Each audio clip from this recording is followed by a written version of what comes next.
Hi, I'm Joe Garagiola. And I'm Gary Carter. And we're your hosts for the Ultimate World Series, the greatest games in World Series history played out in one classic series. Up next, Game 6 of the Ultimate World Series. It's the sixth game of the 1975 World Series between the Cincinnati Reds and the Boston Red Sox. Joe, you remember this one, don't you? Boy, do I ever remember it. I called it along with Dick Stockton and Tony Kubek.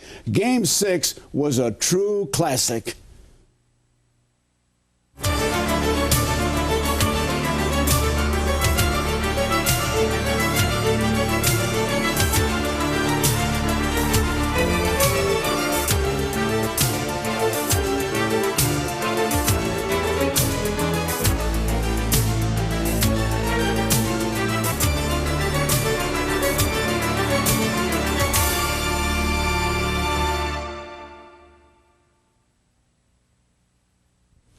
Hi, I'm Joe Garagiola.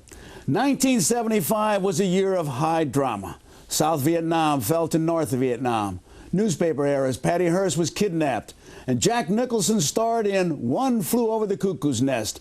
And there was drama, too, on the baseball field. None more so than in the World Series between the Cincinnati Reds and the Boston Red Sox. Boston captured the pennant by sweeping the Oakland A's. Now, the Reds, they steamrolled through the National League and swept the Pittsburgh Pirates in the playoffs to reach the World Series. And this series had it all. Clutch hitting, great pitching, comebacks, and controversy. And you're about to see Game 6, the crowning jewel. I call this game, and it was one of the thrills of my broadcasting career. Now, to help us relive it, we're joined by former All-Star catcher Gary Carter. Heading into Game 6, the Red Sox had to feel pretty good about their chances to win this series because they had Luis Tiant, El Tiante, going for them, and they had to feel pretty good, Gary. Well, they did, and I know that looking back and reflecting upon 1986, and the viewers at home hopefully can remember that series, it was just as exciting as that 75 series. It was the same, wasn't it? Sure. Same situation.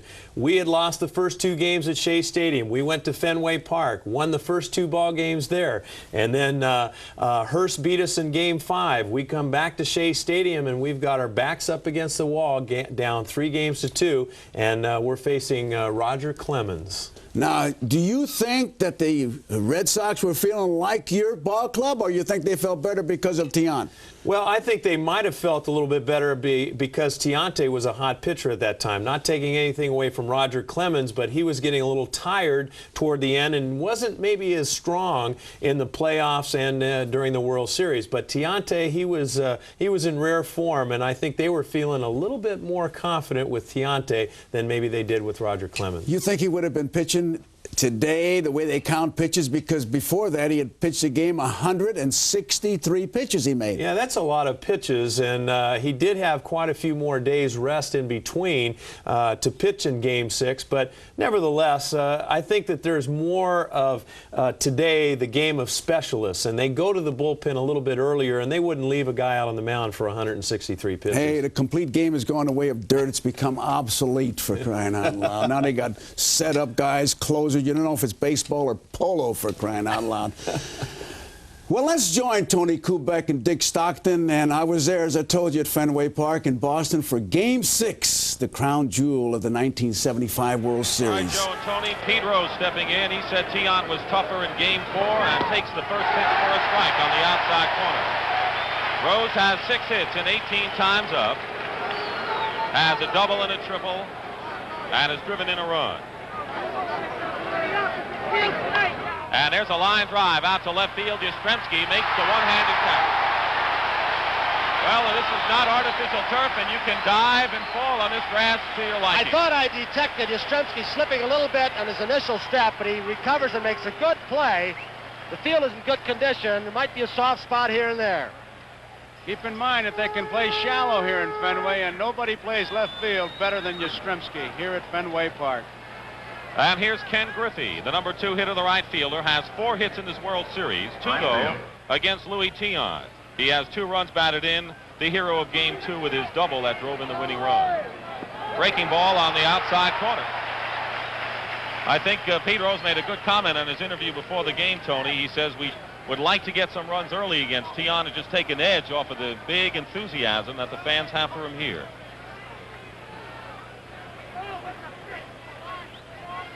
One out. We're in the top of the first inning. Tian misses outside with the fastball. It's 1-1. And that's our camera looking at it behind Carl Yastrzemski in the left field scoreboard. And that's how Yastrzemski sees Ken Griffey with the count 1-1. Again, he goes outside and misses. 2-1 to Griffey. Tiant trying to become one of the few pitchers in World Series history to win 3 series games. Last one, Mickey Lolich for the Tigers in 1968.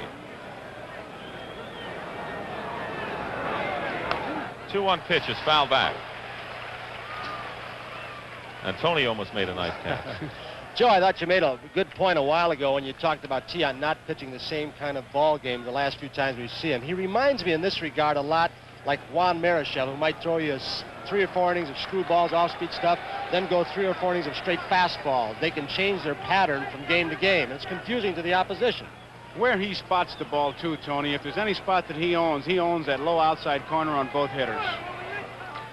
He's been pitching Griffey outside. He's behind or even now, 2 balls and 2 strikes. 1 out.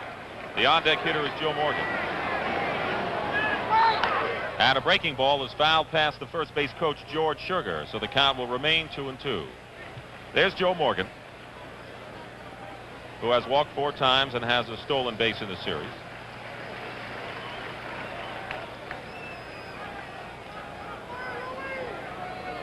Listed as 34 years old. Will be 35 November 23rd. That's been disputed.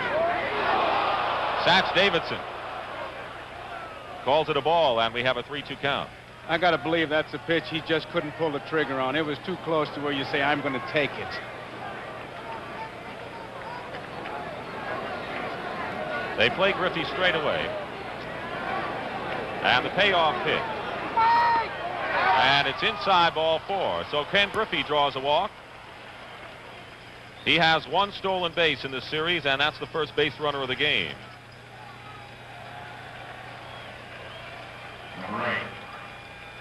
And we'll bring up Joe Morgan. Morgan has 4 hits, 17 times up in this series.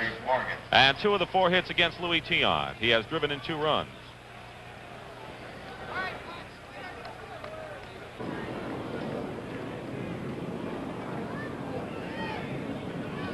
And Tiant's first pitch to Morgan is taken ball 1. Morgan handled his clinic before the ball game like he does all the time, Joe. He had Concepcion and Griffey out there around the first base bag. They measured off their 13, 14 feet. He made a mark on the grass.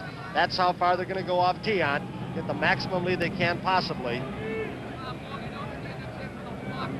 See what Morgan does with his left elbow. He did that in high school. Rudy May was a high school teammate of his, and he started way back then. Here's the pitch to Morgan, a fastball on the outside corner for a strike. Looks like Tiant is going to the outside on every one of the Cincinnati hitters so far. Well, I tell you, if you had a young pitcher, that's what you would tell him if he had that kind of control. Never mind what you throw it low outside, and you about 3/4 of the way to the Hall of Fame. 1 ball, 1 strike, 1 out. Griffey the runner at first. And a let-up pitch, straight change. Misses 2 balls and a strike. Tiant pitched complete game victories in the first and fourth games of this World Series. 5-hitter in the first game shutout and gave up 9 hits in the 5-4 victory in Game 4.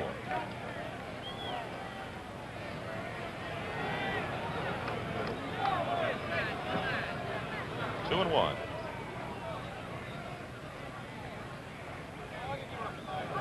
Griffey doesn't go. Tiant is outside. Louis likes to work faster than he's working here, but with a speed merchant, Ken Griffey on at first, he's taking his time. 3 balls, 1 strike to Joe Morgan. And he pops it up. It's playable. Carlton Fisk behind the plate. And Pudge makes the catch. Tough play. Looked like that wind took it the last minute, caused Fisk some problems. But Morgan is out, 2 down. That's a tough play. That ball got above the stands there. Now Fisk finds it and with all the confidence goes after it, but watch it start to drift back and he just dances right with it. And Tiant right there. I tell you, that's a tough play. He made a good play on that ball. And Johnny Bench, the cleanup hitter for the Reds, has 5 hits in this series, but only 1 hit against Tiant. He's 1 for 8 against Louis. Has 1 homer and 3 runs batted in. 2 out. Griffey the runner at first. Burleson is playing deep at short. Petrocelli deep at third. They play bench to pull. And there's a fastball for a strike. Well, Bench is a known pull hitter, Tony, but in game 2 we saw what Johnny could do as he took the Bill Lee pitch to the opposite field to start a Cincinnati rally. They've been trying to keep the ball away from him, and he, of course, went that way, started to do it against Lee. But he knows the wall is out there, and the wind blowing out. Strike one to count the Bench. We're in the top of the first inning, no score. And there's a foul out of play to the right side.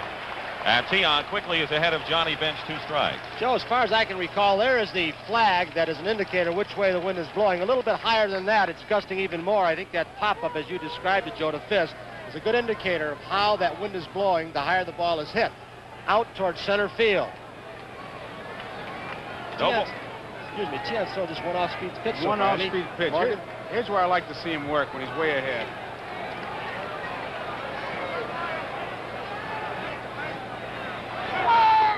And he strikes out. That's control for you.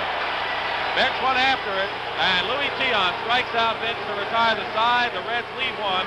Red Sox come up, no score. We'll be right back with more of Game 6 of the Ultimate World Series on Classic Sports. Legends of the Fall is brought to you by Priority Mail from the U.S. Postal Service.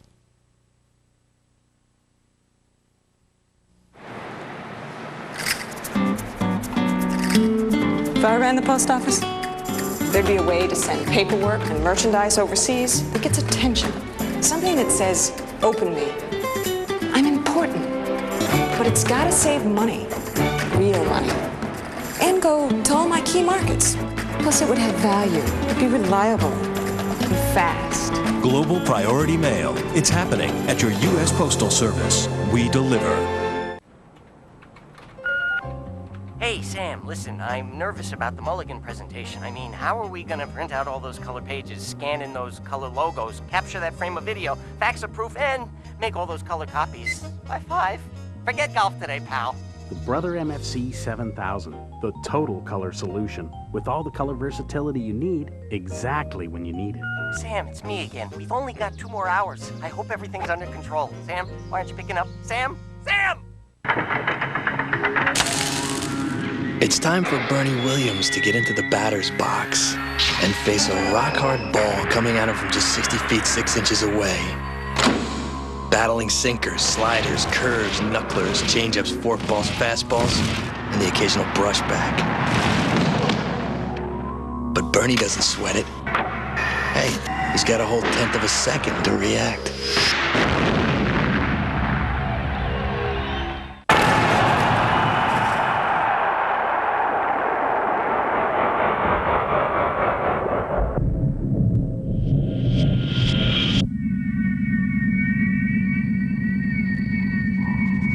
You protected your face all night.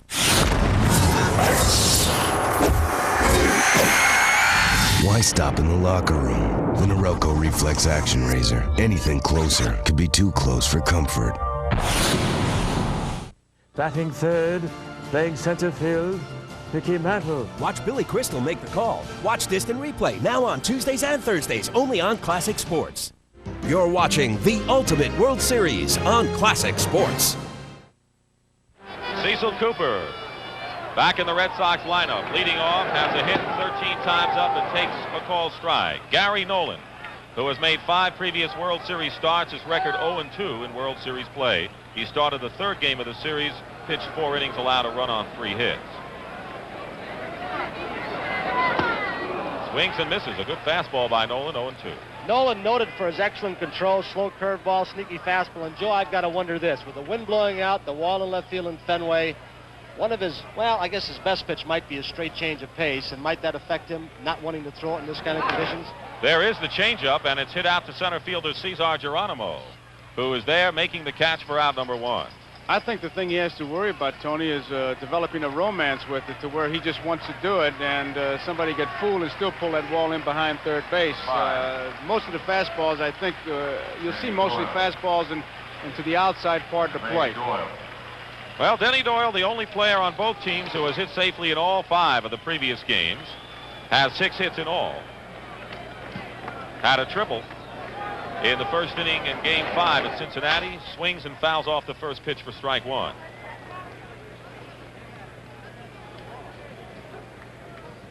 Gary Nolan, a 15-game winner this year, and a very impressive lifetime record. Here's the 1-strike pitch to Denny Doyle. It's a breaking ball outside. Nolan is another one of these pitchers who seems to look to the ground as he starts his delivery and then comes at you from an angle. And to many hitters, and I put myself in that category, it's distracting when they're not looking at you. Bounding ball, fumbled by Perez. Gets it over just in time to Nolan. Perez had trouble with it, but Doyle is out, 2 down.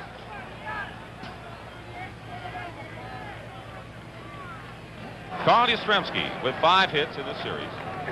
With 2 down, nobody on in the first inning. Ball 1.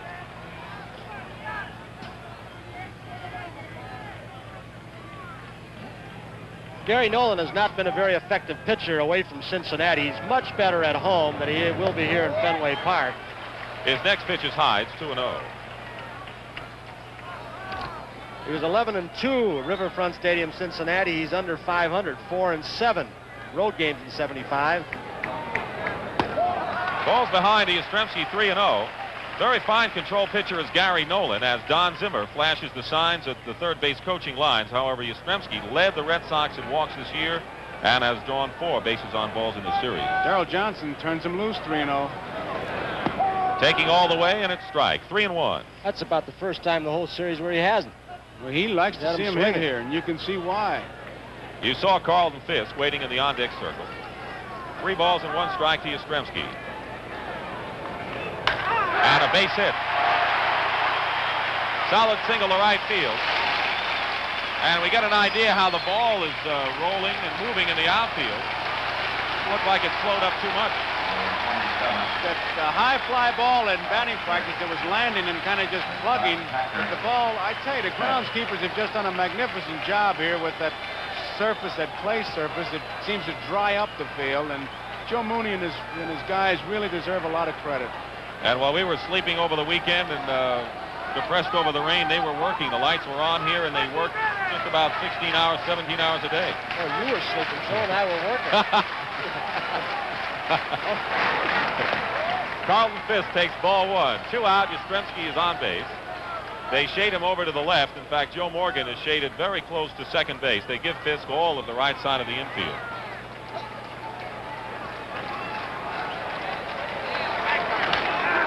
And that finds the hole left field. Yastrzemski will hold it second.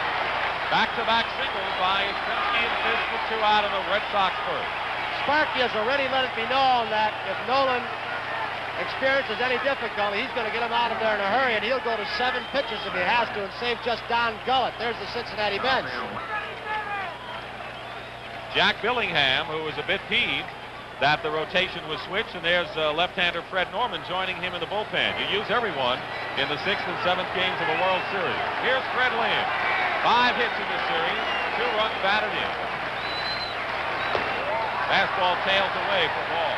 Freddie Lynn thinks the off days was a definite break to him. He's been in a little bit of a slump. He's had time to go under the stands in center field, take a lot of extra hitting practice, try and get back in the groove. Yastrzemski's at second, Fisk at first, 2 down, bottom of the first inning. And there's a high fly ball deep to right field. Going back, Griffey, forget it. It's gone.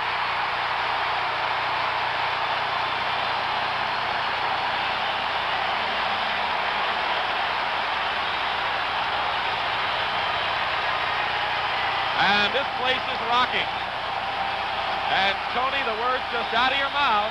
Fred Lynn got the rest, and he hits a deep. Well, leave it to the rookie to get the Red Sox on board. But I tell you, Fred Lynn, Gary, was no ordinary rookie. Well, he's the only rookie in Major League history that not only won Rookie of the Year, but also MVP. And he had kind of a flair of the dramatic as well. I mean, I remember some All-Star games where he hit some home runs and hit a grand slam in 1983 at Comiskey Park off of Atlee Hamaker. So I know that Freddie Lynn was a very vital part and was a big cog in that Boston Red Sox wheel. But as a rookie, you would think that anything he did would be a bonus. Can you imagine what the Red Sox would have done had they had Jim Rice? What a big bat to lose because he was hurt. Well, absolutely. In fact, he was hit in September and broke his hand, missed all the postseason and the World Series. Can you imagine by having a .309 average, 22 home runs in the lineup with what they accomplished all season and in the playoffs and World Series? So they really did miss the bat of Jim Rice. Ain't that the truth? And the intangible there is wherever you hit him in the lineup, the guy that's behind you is going to give you more fastballs to hit. Absolutely. And Jim Rice was most of the time in the cleanup spot, although Fred Lynn was there and Carl Yastrzemski had a good postseason. We talked about it before, 455 against the Oakland A's. It was a shame. I think Jim Rice could have hit 280 with his elbow, for crying out loud. He was that strong. Fred Lynn's home run remained a difference as neither team scored in the second. Now, when we return, we'll go to the top of the third as Cincinnati tries to crack Luis Tiant. You're watching Game 6 of the Ultimate World Series on Classic Sports. This Classic Sports Network presentation is brought to you by EA Sports, makers of Madden NFL 98 for Sony PlayStation, Sega Saturn, and your PC. 60 seconds to air. All right, Nate, it's crunch time. Madden on 2 wants to wish you luck. Hello, Coach. Hey, I love your show. You got the guys calling, yelling, hanging up on each other. Heck, you're due for a turkey leg. Thanks, John. I'll take a side of mud with that. Dale, car phone. Hey, just want to remind you, it's a long show. Pace yourself. Thanks, Intimidator. Sounds like you're running hot. Better hit the pits. Hardaway on 4. Yo, Buck. Yo, man, if the show's slow, give me a call. I'll bring it. Oh, I know. No one carves hardwood and brings rain like you. It's Puree. Hey, друг, удачи тебе. До свидания. Da. Спасибо, я постараюсь. Hey, what happened to line 1? It was the press. I told him to call you back after the show. You're on in 3, 2, 1. All right, sharpen your tongue, strap on your game face. Time for some Smash Mouth Sports Talk. The number's 1-888 My House. Gentlemen, start your speed dials. It's showtime, baby. Who wants the ball? EA Sports. It's in the game. Many have witnessed its awesome power. It is a strategic device of immense importance. It can bring into range an entire nation, a single neighborhood, or any segment of the populace. And most remarkable of all, it's growing even stronger as advertisers and viewers use it in record numbers. From Main Street to Madison Avenue, America's sold on cable. To advertise your business locally, call Cable Rep Advertising at 660-0500. We're not slackers. We are fighters. We're not spoiled. But we have many gifts. We are not wild. We're just crazy about life. We are not filled with hate. We're filled with hope. We're not the problem. We are the future. We're not Generation X. We are Generation Excellent.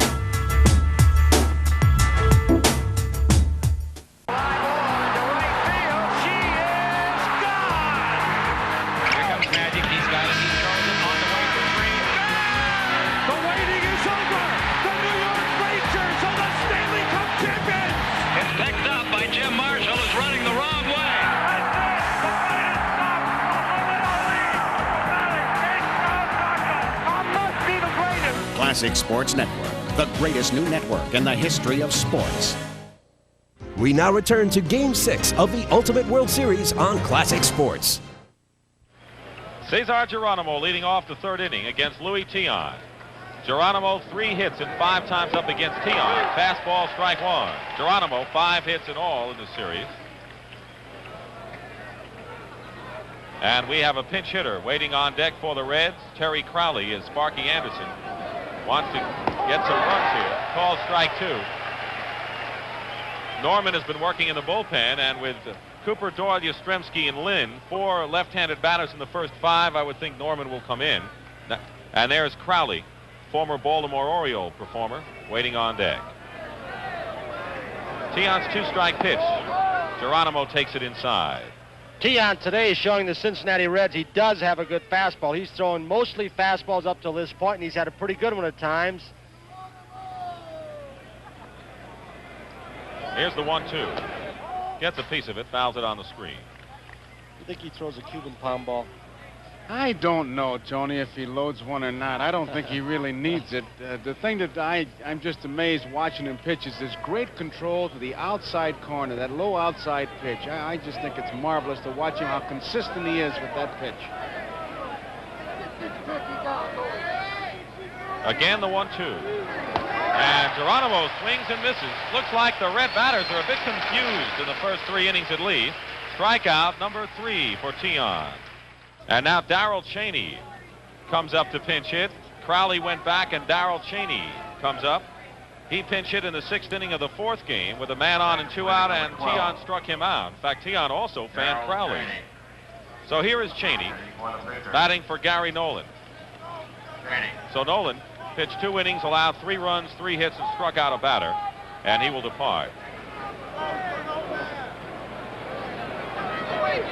Cheney lifts a fly ball out to Yastrzemski, who has to move back a bit onto the warning track where he one-hands it.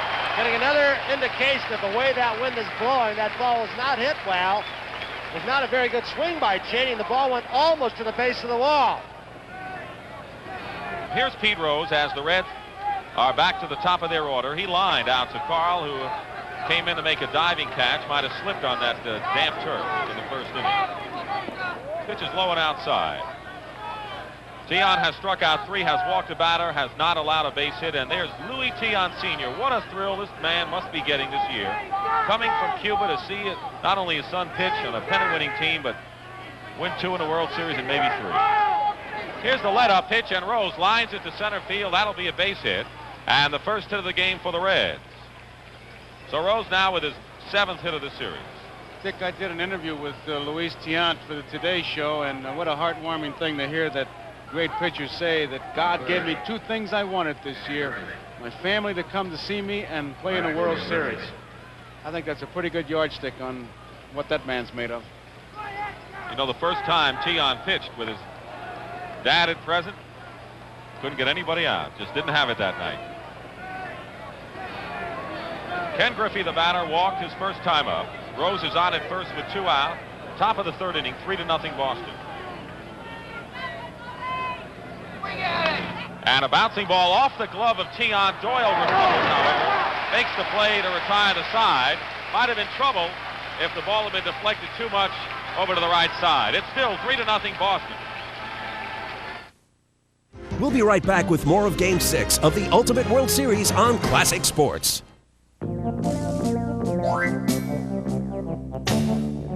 We all inhabit a place that frankly gets on our nerves. We gotta get out of that place. And a celebrity cruise can get us out of that place.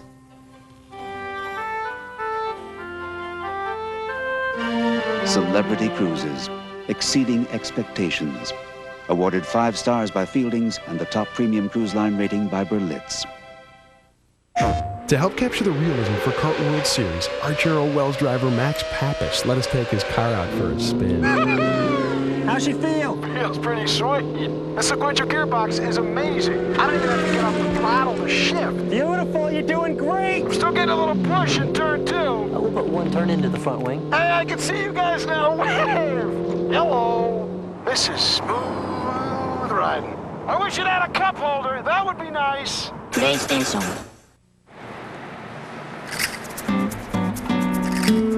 If I ran the post office, there'd be a way to send paperwork and merchandise overseas that gets attention.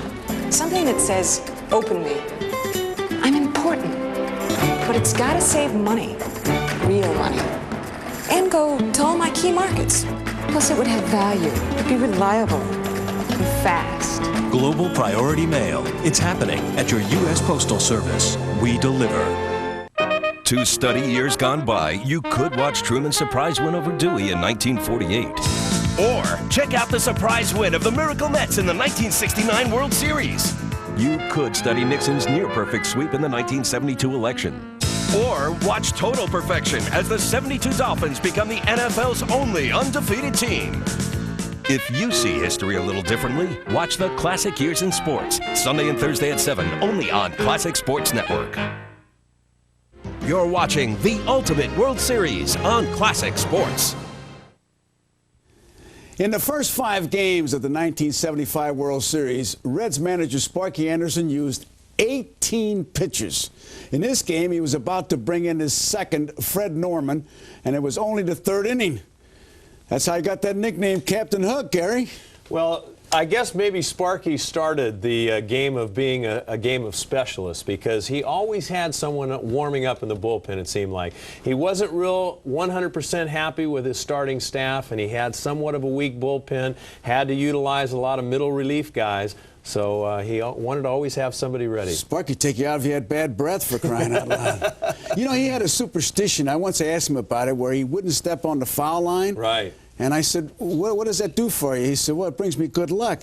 I said, if it brought you good luck, why are you taking a pitcher out? Well, exactly. And I mean, the way he tiptoed over that, and he made it very, very clear that he was not going to ever touch that white line. I tell you, that bullpen, you didn't sleep or raise tomatoes like some guys did, man. No, you could have thrown a full season just down in the bullpen alone. Have a great year down there. Yeah, huh? you bet. So, with Sparky's bullpen already well into action, let's head back to Fenway Park with the Red Sox batting in the bottom of the 3rd, and they're leading 3-0. My favorite line is the one I saw, that the Fall Classic may turn into a winter wonderland. Cecil Cooper will lead off in the 3rd inning against Fred Norman. Of course, one of the things we had read in the paper, perhaps Sparky Anderson would start a righty, then bring in a lefty, and force Darrell Johnson and bring in his right-handed batters, but Johnson is not going to switch. Cooper and Doyle are effective against left-handed pitchers.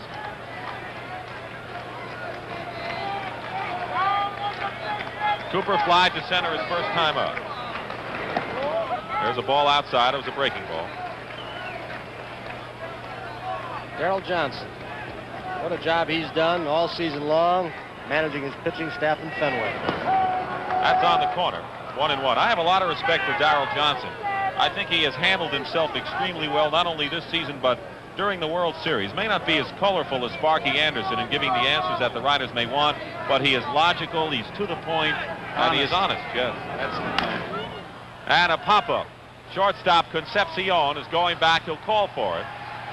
And Cooper is retired. 1 out in the 3rd inning. Darrell Johnson.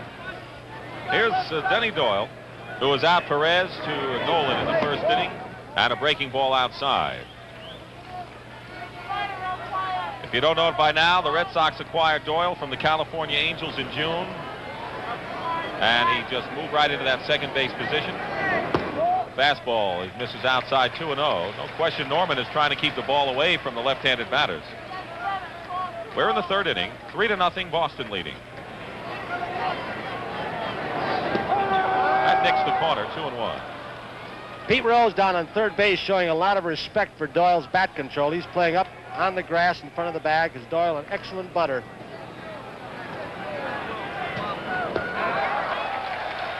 Three balls and a strike. Not only can Doyle bunt, if you pitch him inside, he can pull the ball, as he has done as Don Zimmer, the 3rd base coach. He's been a very active man at 3rd during those coaching lines during the season, but Doyle can serve base hits out to left, center, and right, short right field. That's where he picked up most of his hits this year. 3 balls and a strike. And there's a base hit down the right field line into the corner, and the ball gets away a bit from Griffey. Doyle will hold it second with a double.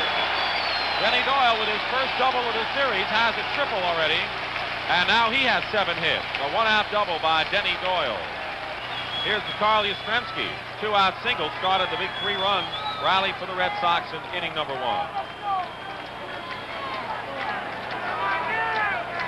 In that first inning with 2 out, Yastrzemski singled. Fisk got a base hit, and Lynn homered into the right field bleachers to provide all the runs of this game. 3-0 to score. There's a ball.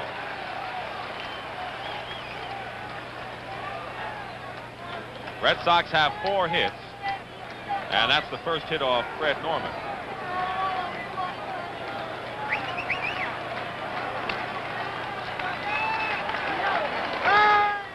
And he takes the big cut, fouls it back. 1-1. Michael Ford, President Gerald Ford's son, part of this packed house tonight here at Fenway Park.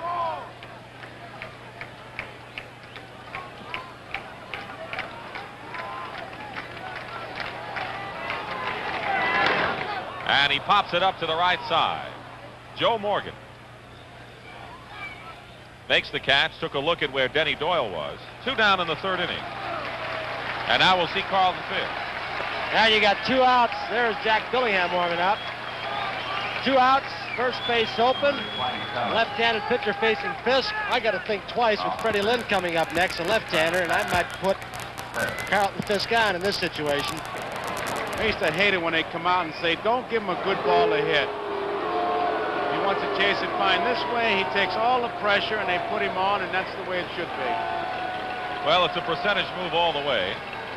It gives you the force, of course, at several bases, and Fred Lynn will be coming up, and despite the fact he did hit the 3-run homer in the 1st inning, that was against the right-hander Nola. Now he's facing a left-hander.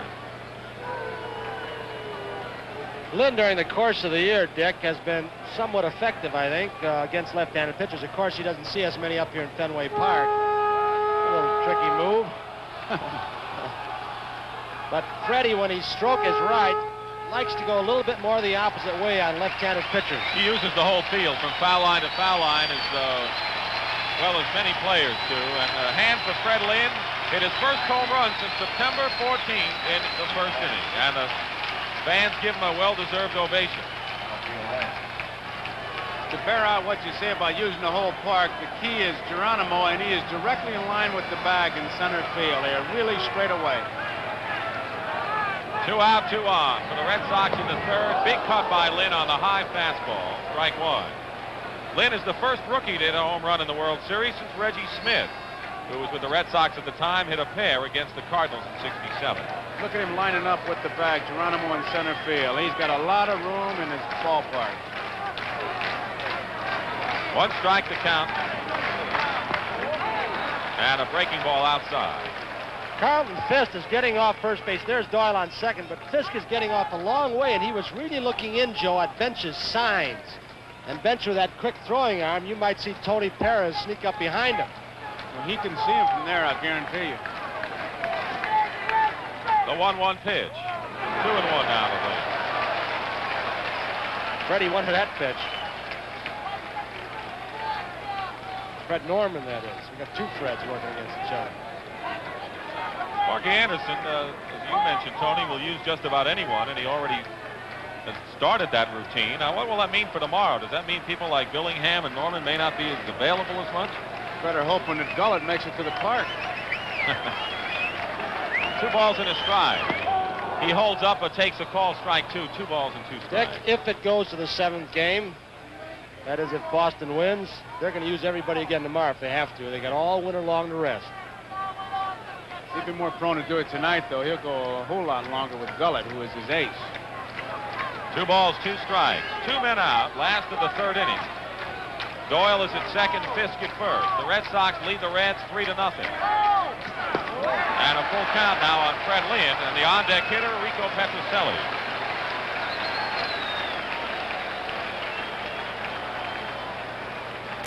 There's Tony Perez. Fisk in front of him. He's been peering down at the signs. You see everybody moving in the infield as the pitch came to the plate. The runners will be going on 3 and 2. There they go. The payoff pitch, ball 4. Well, that'll load him up for Petrocelli. And now if Sparky goes with the percentages, he may be out there and bring in Jack Billingham. There he comes. Well, he's got to think of a couple things. I believe, Tony, number 1, that Petrocelli, especially with men on base, is a first ball hitter. And many times when the pitcher gives up that base on balls after the intentional walk, the danger of, well, I'm going to get ahead of this guy and put a little extra, but it'd be right down the middle in a bad spot. And that's a little tough to do it with Petrocelli. He looks like he's indicated he's going to make a move. Norman leaves, and we're going to have a revolving door policy as Billingham comes in. Joe, this is the kind of situation as a catcher with the bases loaded. You hate to make snap throws, but Tony Perez is sneaking up a little bit closer on Freddie Lynn at first base. This is outside. But the only way you would do it, Tony, would be one of those I'll be there kind of plays without pitching out, where if you got the ball, the first baseman would answer you and say, well, if you get it, I'll be there, so throw it. But you got to make sure he's going to be there, because if the base is loaded, you may throw yourself into a triple. Big cut by Petrocelli, and he misses. A ball and 2 strikes. There's Dwight Evans in the on-deck circle, who hopes he has a chance to get up to bat. A ball, 2 strikes to Petrocelli. 2 out, the bases loaded.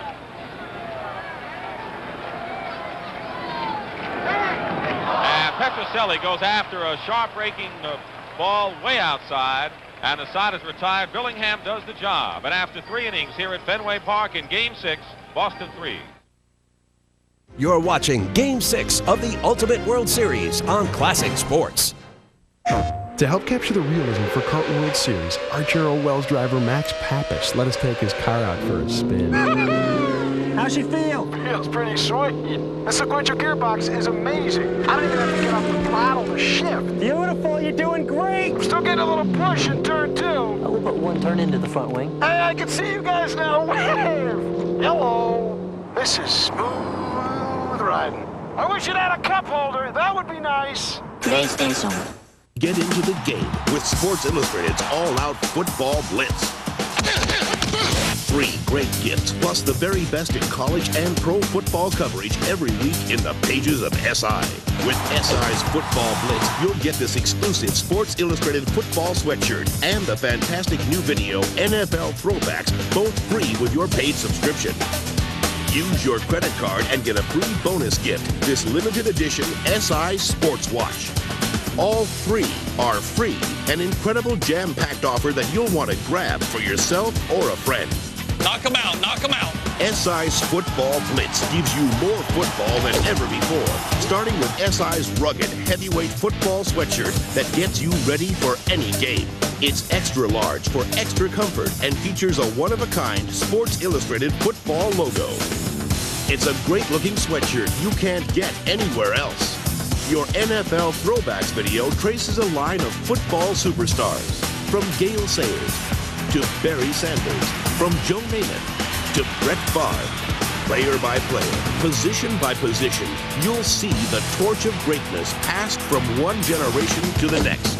Call now. Don't miss out on SI's Football Blitz. It's yours free when you order 54 issues of Sports Illustrated for only $1.48 an issue. Save over 57% off the cover price. Use your credit card and we'll also send you an SI Sports Watch with a genuine leather band free. Give the gift of football the SI way with a Sports Illustrated football sweatshirt and the great new football video NFL Throwbacks, both free. Use your credit card and get an SI Sports Watch as a free bonus. SI's Football Blitz. It makes a great gift any time of year. Free from Sports Illustrated and nowhere else. Get into it. The ladies idolize the ground he walked on. Defenses found him to be unstoppable. And he revolutionized the talk show. This week on The Joe Namath Show. An actor, a singer, a director, a producer, a composer, a lyricist, and a playwright. Anthony Newley. And they're going to put on a Pierre Cardin fashion show for men. The Joe Namath Show, Wednesdays at 8 p.m. Eastern and Pacific. Tune in and turn on, only on Classic Sports. We now return to Game 6 of the Ultimate World Series on Classic Sports. Neither team scored in the 4th. Let's rejoin the game with 1 out and 1 on, top of the 5th, and the Reds are trailing 3-0. And once again, the top of the order for the Reds, Pete Rose. Lined out to Yastrzemski left and singled up the middle, the first Reds hit in the 3rd. Tiant's amazing streak continues up here in Fenway Park, Boston. He's at 40 consecutive innings without an earned run. What an amazing thing anywhere, but especially here with that short fence in left. The wind blowing out as often as it does.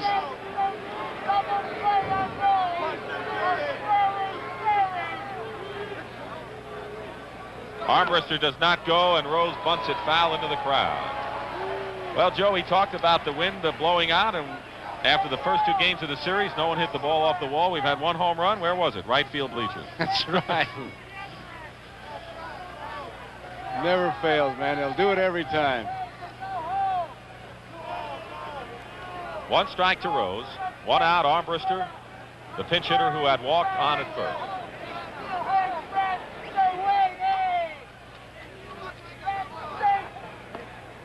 Cooper holding him on. Art France, the umpire. Dick Stello and George Maloney are the foul line umpires in this game. Stello of the National League, Maloney of the American.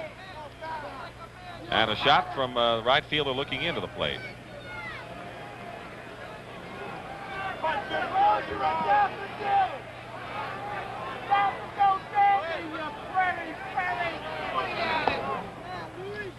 Which was outside, and Tian wants a new ball. 1-1. Native of Havana, Cuba, now he lives in Milton, Massachusetts. Luis Tian. Pitch for the Indians, the Twins, before joining the Red Sox in '71.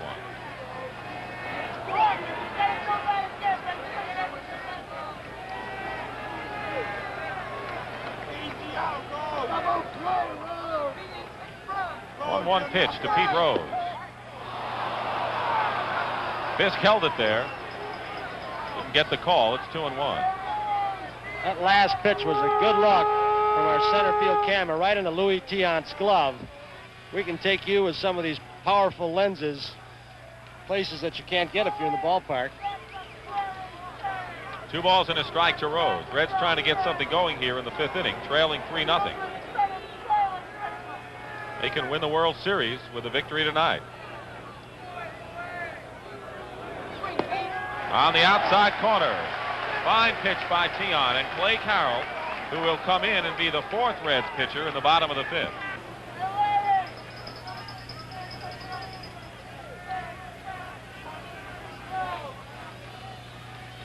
On deck is Ken Griffey for the Reds.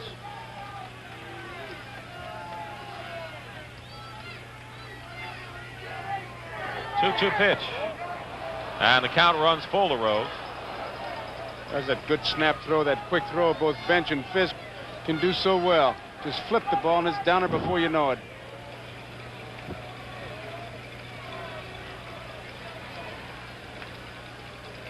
Tian had a base runner in the 1st, Griffey with a walk. Rose with a 2-out single in the 3rd. Perez with a single in the 4th with 2 out and an error, had runners at 1st and 3rd. Now it's 3-2 to Rose with Armbruster on. The 3-2 pitch, Armbruster goes and Rose fouls it back right in here. I've got a catcher and a shortstop, and I had to make the play, and it was off my hand. I ducked it, man. So did Ned Martin. Get the white flag out. Ned assumed that married man stance. He ducked right under the chairs.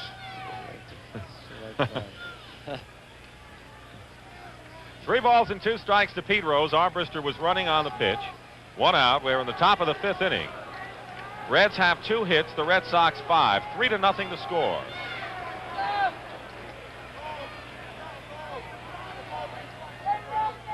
Again, Armbruster on the move, and Rose lines a base hit to center field. Armbruster will try to go to 3rd, and Lynn will throw to 2nd.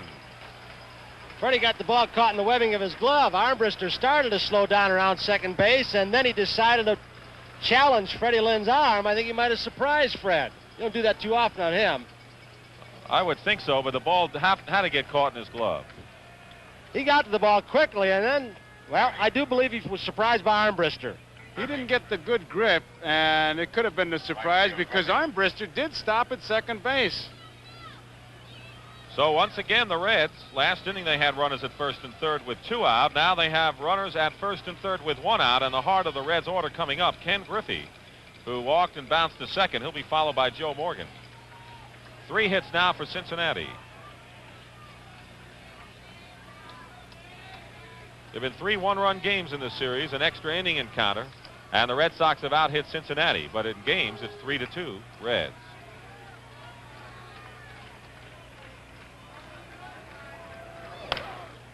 That'll be out of play to the left side.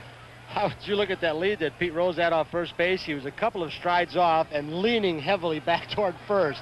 Respect for Tian's move.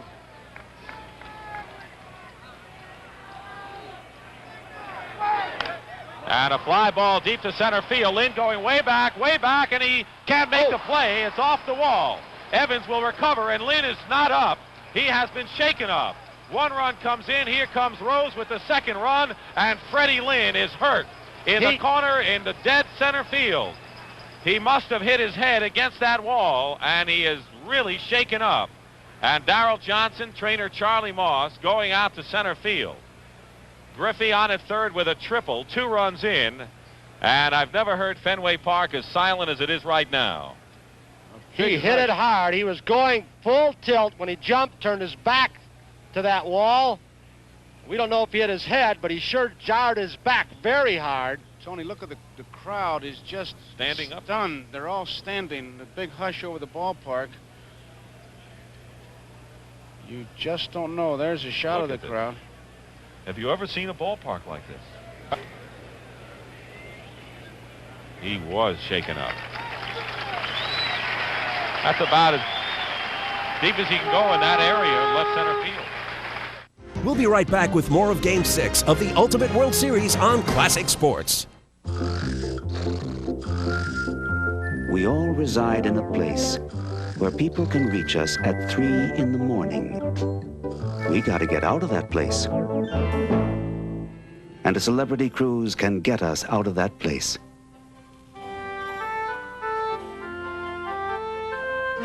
Celebrity Cruises, exceeding expectations.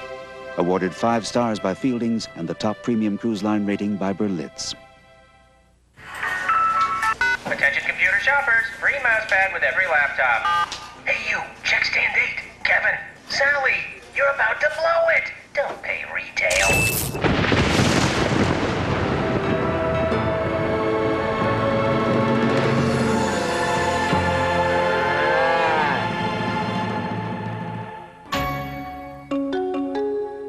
Gateway systems feature Intel Pentium 2 processors. Call us and we'll build one for you. You protected your face all night. Why stop in the locker room? The Norelco Reflex Action Razor. Anything closer could be too close for comfort. Being a catcher's no walk in the park. Take Mike Piazza. This guy's a human target for a flamethrower who can reach speeds up to 100 miles an hour. Even foul tips to the mask go with the territory. And he's got to call pitches, handle pickoffs, pitch outs, and pop-ups. Not to mention human freight trains hurtling toward him. Spikes first. Try telling Mike Piazza baseball isn't a contact sport.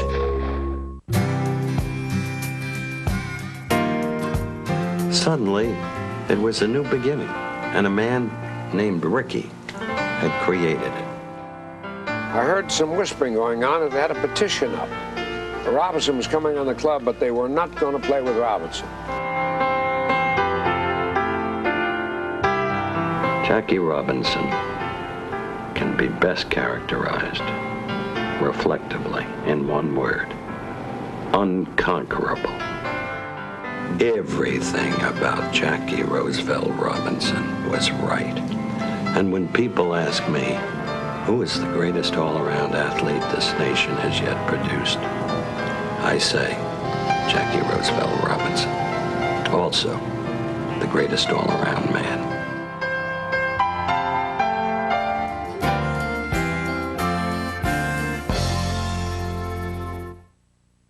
You're watching the Ultimate World Series on Classic Sports. This is the first time we have seen Fred Lynn get hurt on any kind of a play in the outfield. There it is. He just spun himself around. Amazing effort. He's going to stay in.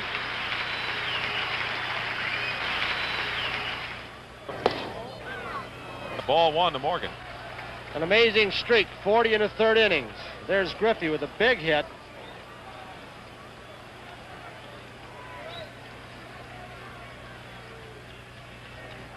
Infield in for the Red Sox. Pitches outside, ball 2. And, of course, knowing the way Sparky Anderson is managing the series, a closer score, of course, makes it more prominent for Rollie Eastwick to perhaps play a big role later in this game. If the club is out by a lot of runs, he's not as effective.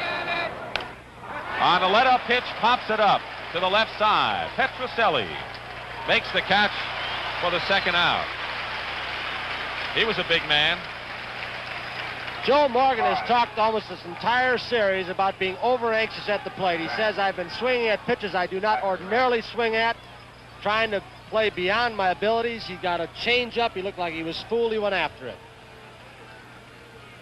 Johnny Bench struck out swinging in the first inning and took a called third strike in the fourth. 2 out, Griffey at third, 3-2 the score. We're in the top of the fifth inning, Boston leading Cincinnati. And there's a line drive, left field. Yastrzemski going back will play it off the wall. Griffey scores the tying run, and Bench is held to a single as Yastrzemski plays the left field wall perfectly. And that's the first ball to hit the left field wall, and the score is tied. Watch Yaz do what he has done better than anybody else in the history of this ballpark, play the wall. 24. Bench did not hit the ball well. He looked like he was fooled. He reached for the ball, might have hit it on the end of the bat, but the wall is finally hit. Strength of Bench. But Yastrzemski plays it like a highlight player. Long single. It's a 3-3 ball game. The Red Sox got 3 in the first. The Reds tied with 3 in the fifth. Here's Tony Perez, struck out and single. Fouls it off to the right side. It was a curveball. Perez got his base hit into the right field in the fourth inning.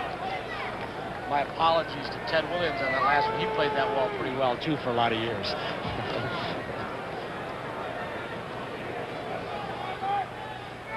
Bench the runner at first with 2 down.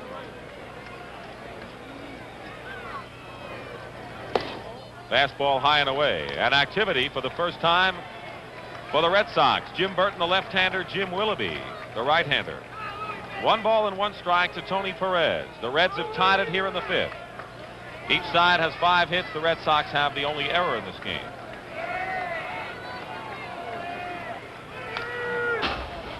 Challenge him with a fastball as he fouls it back on the screen, 1-2.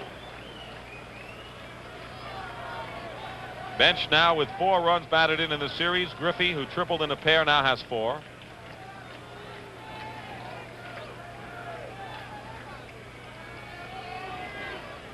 The Cincinnati club comes right at you.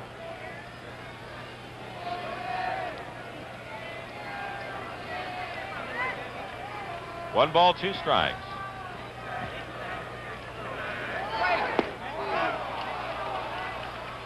2-2. Cincy's lineup doesn't give you any rest. They come at you with 8 hitters and a couple more off the bench. Almost all of them capable of hitting the ball out of the park.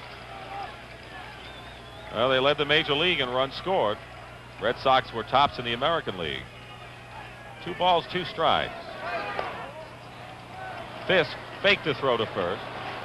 Count is full of Tony Perez. On deck is George Foster. 3-2, 2 out.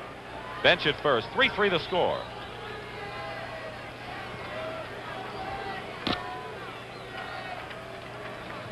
And the Red Sox will see a new Cincinnati pitcher in the last of this 5th inning. Payoff pitch. There goes Bench. Perez strikes out to retire the side. But the Reds have fought back with 3 runs, 3 hits. They leave 1. It's a new ball game. You're watching Game 6 of the Ultimate World Series on Classic Sports. I'm here to tell you I'm the best teammate you've ever had. Watch Kirk Gibson go to bat. Watch Distant Replay now on Tuesdays and Thursdays, only on Classic Sports. Classic Sports Network presents This Day in Classic Sports, October 24th, 1992. Canadian invasion after this. Watch Classic Sports. It's the greatest of all time. My cable company just picked it up. You'll come over. Cool. And this time, bring chips.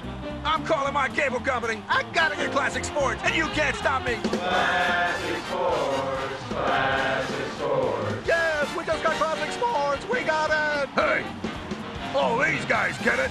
So don't leave your friends out in the cold. Spread the word about Classic Sports Network today.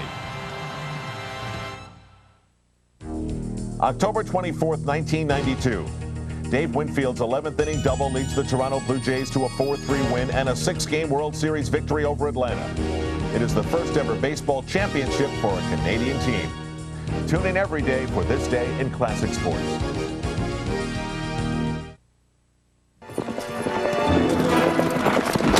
Merlin is my name. Hey! Excuse me. I didn't conjure you up. Why, no. So I'm back. Describe Las Vegas in 4 words. Fantastic, colorful, Exciting. fairyland. Do you like men in armor? Somebody woke up on the wrong side of the magic carpet. Sorry I'm late. Where have you been? You wouldn't believe it. Every time we come back, it's something new. America's favorite playground. Can I keep them? Come on, give it up for Las Vegas! It's Wednesday night, and Classic Sports has got football. Football. Did I mention football? It's NFL night, a classic evening of hard-hitting action that'll jog your memory and put a smile on your face. It's Wednesday night, where classics like Broadway Joe and Old Man Willie stampede over the frozen tundra of football, past and present. It's the answer to every pigskin prayer and divine light of gridiron glory. It's NFL night at the Classics every Wednesday at 8. Brought to you by EA Sports. We now return to Game 6 of the Ultimate World Series on Classic Sports. Reds reliever Clay Carroll got the Red Sox out in the bottom of the 5th, but he left the game for pinch hitter Terry Crowley in the top of the 6th. The move didn't pay off, though, as Crowley stranded 2 runners. The Reds brought in Pedro Borbon, their 5th pitcher of the game, and he handled the Red Sox easily in their turn at bat. We now take you to the top of the 7th with the score still tied at 3 apiece. Here's Griffey. Base hit, right field. Griffey continues to hit a hot, swing a hot bat. Say, he's been something. Now the situation changes a little bit. With the game tied, that is when it was 3-0, because they'll start turning these base stealers loose now. Here's the ball going out to Dwight Evans in right. See, maybe he hurries it a little bit, and that's a tribute to Griffey's speed, who didn't stop. But he rounded the first base bag. He showed plenty of respect for Evans' arm. Here is Morgan. Morgan fouled out in the 1st inning, bounced out in the 4th, and popped to the 3rd baseman in the 5th. Whoa, quick throw, good move, almost had him, close. Tiant will show you a variety of moves over to first base.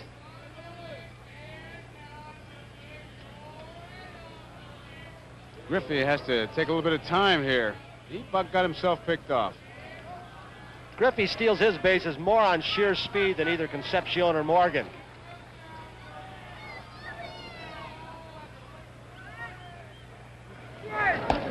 High. Of the 8 hits that the Reds have, 6 have come in the last 3 innings. 3 in the 5th, 2 in the 6th, and of course the leadoff man on here with a base hit. Can you detect Louis losing anything? Not me. He's just going with fastballs. He hasn't thrown a whole lot of off-speed stuff like he did the first 2 games against Cincinnati. 1-0 pitch. Foul straight back. I don't think so either. I think they've hit some good pitches. Well, that base hit by Griffey, it was a 19 hopper. It was a seeing eye. There's Drago loosening up for the Boston Red Sox. It just was in the right spot, but it was a good pitch. All tied, 3 apiece. We're in the top of the 7th.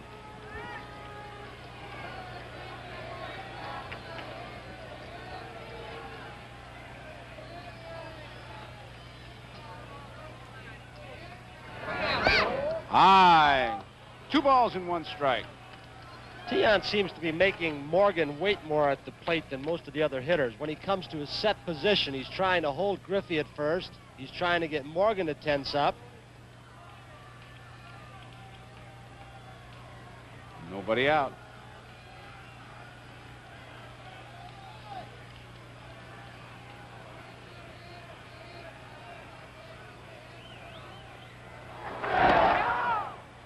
Griffey is back.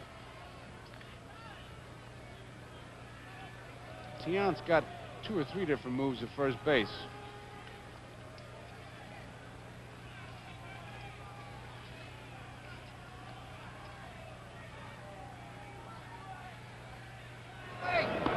There's the strike. Morgan may have been looking for something. Kind of backing out of the batter's box now, just trying to figure it out. Taking inventory. 2 balls and 2 strikes, nobody out. Morgan wants the signs all over again. That's what the sign was to Alex Graham. Is start the series again. I missed something. You're going to start him? You're going to let me go after it? You said Joe doesn't like runners running until he's got 2 strikes, but he may have put the sign on that he wants Griffey on the move to open a hole up.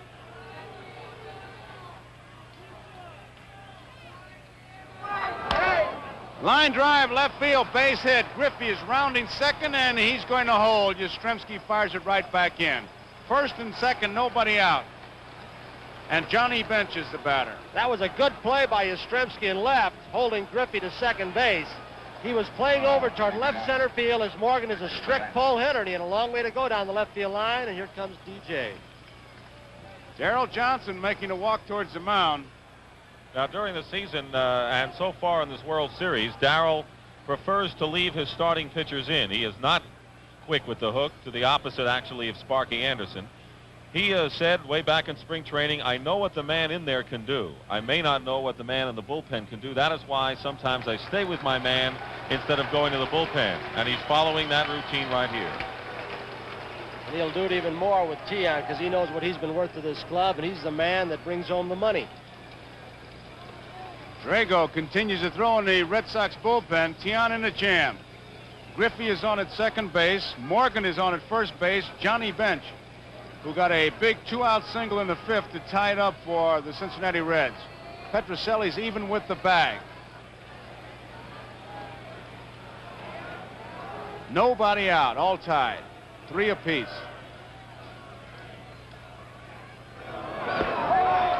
Strike. Sidearm curveball. Rico in a spot down in third as though he's almost looking for Bench to sacrifice in this situation. And he is giving a lot of ground to his left because of that. I would doubt that Johnny's going to be called on the bunt. He hasn't bunted much in his career. He'd be shocked if he got the bunt sign. 1 strike pitch.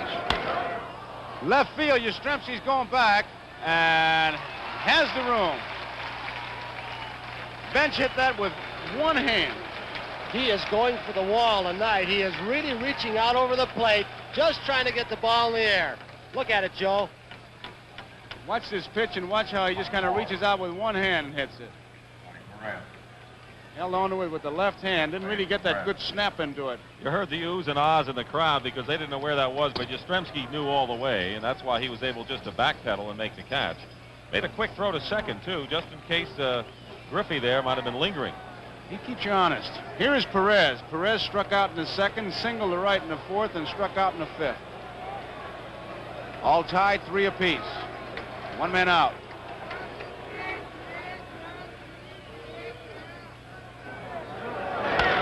Right field. Evans is there. Griffey tagging up. Here's the throw. It is cut off. So it's 1st and 3rd, 2 outs, and George Foster is the batter. Foster, the guy who has given Tiant more trouble than anybody else on this Cincinnati ball club. Foster fouled at the first baseman in the 2nd inning. He was safe on an error in the 4th inning and tapped back to Tiant in the 6th. Tonight he's 0 for 3, 5 for 22 in the series.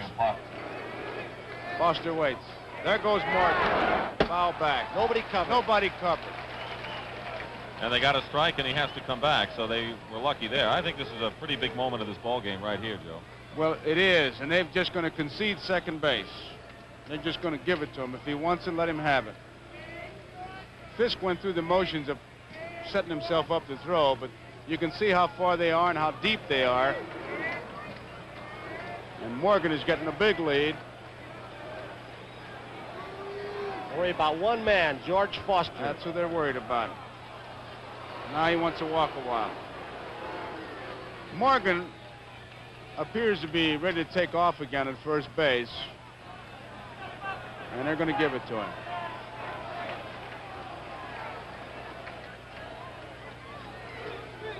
There he goes. Straight away center field. Lynn is going back, back, back. That ball is off the wall. 1 run is in. Here comes Morgan. He'll score. And the Cincinnati Reds lead 5-3. Ball hit high off the top of the wall. A double for George Foster. He has been one of the men, the key man who's been able to figure out Louis Tiant.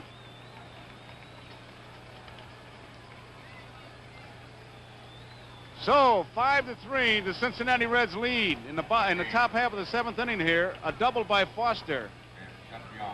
Here's Concepcion, who is 0 for 3. That ball just seemed to carry and carry and carry. Hit it in the deepest part of the ballpark. High, ball 1. That Foster, he looked like he had some ideas of going. Nobody is keeping him close. Burleson protects the hole, and Doyle, he's got a long way to come. Well, he's in scoring position right now with 2 down. One of the cardinal rules of baseball: don't get thrown out at third. Give the man at the plate a chance to drive you in. What silence in this park. They're seeing Louis Tiant, the man who's been a hero all year long, hit for 5 runs by Cincinnati. High. 2 balls and no strikes. Foster keeps looking at Graham like he wants permission to come over. A manager, at least the guys I played for, Tony, if you were 90% sure you could make it, they'll say, come on over. Just don't get thrown out, because you are in scoring position. But obviously you're better off at third than you are at second. You better be sure you can make it before you start to make a move. Big lead. 2 balls and a strike. Tony, you mentioned the fact that Fenway Park is awfully silent. I think it has been silent ever since Freddie Lynn crashed into the center field wall and got hurt. On the plate, 2 runs scored. An out later, Bench got a hit to tie it up. The Red Sox have had a man on, but the crowd really has not got it going. They haven't generated any real enthusiasm since that injury. I think they were taken down a notch when Cincinnati tied it 3-all, and of course now they're really quiet. They have not been able to regroup. 2 balls and a strike, 2 outs, 5-3, Cincinnati leading. Hot smash. Burleson's going to have a long throw. There it is. He makes it. Beautiful throw. That ends the inning, but Cincinnati scoring 2 runs. Bottom of the 7th, 5-3, Cincinnati. We'll be right back with more of Game 6 of the Ultimate World Series on Classic Sports. Legends of the Fall is brought to you by Priority Mail from the U.S. Postal Service.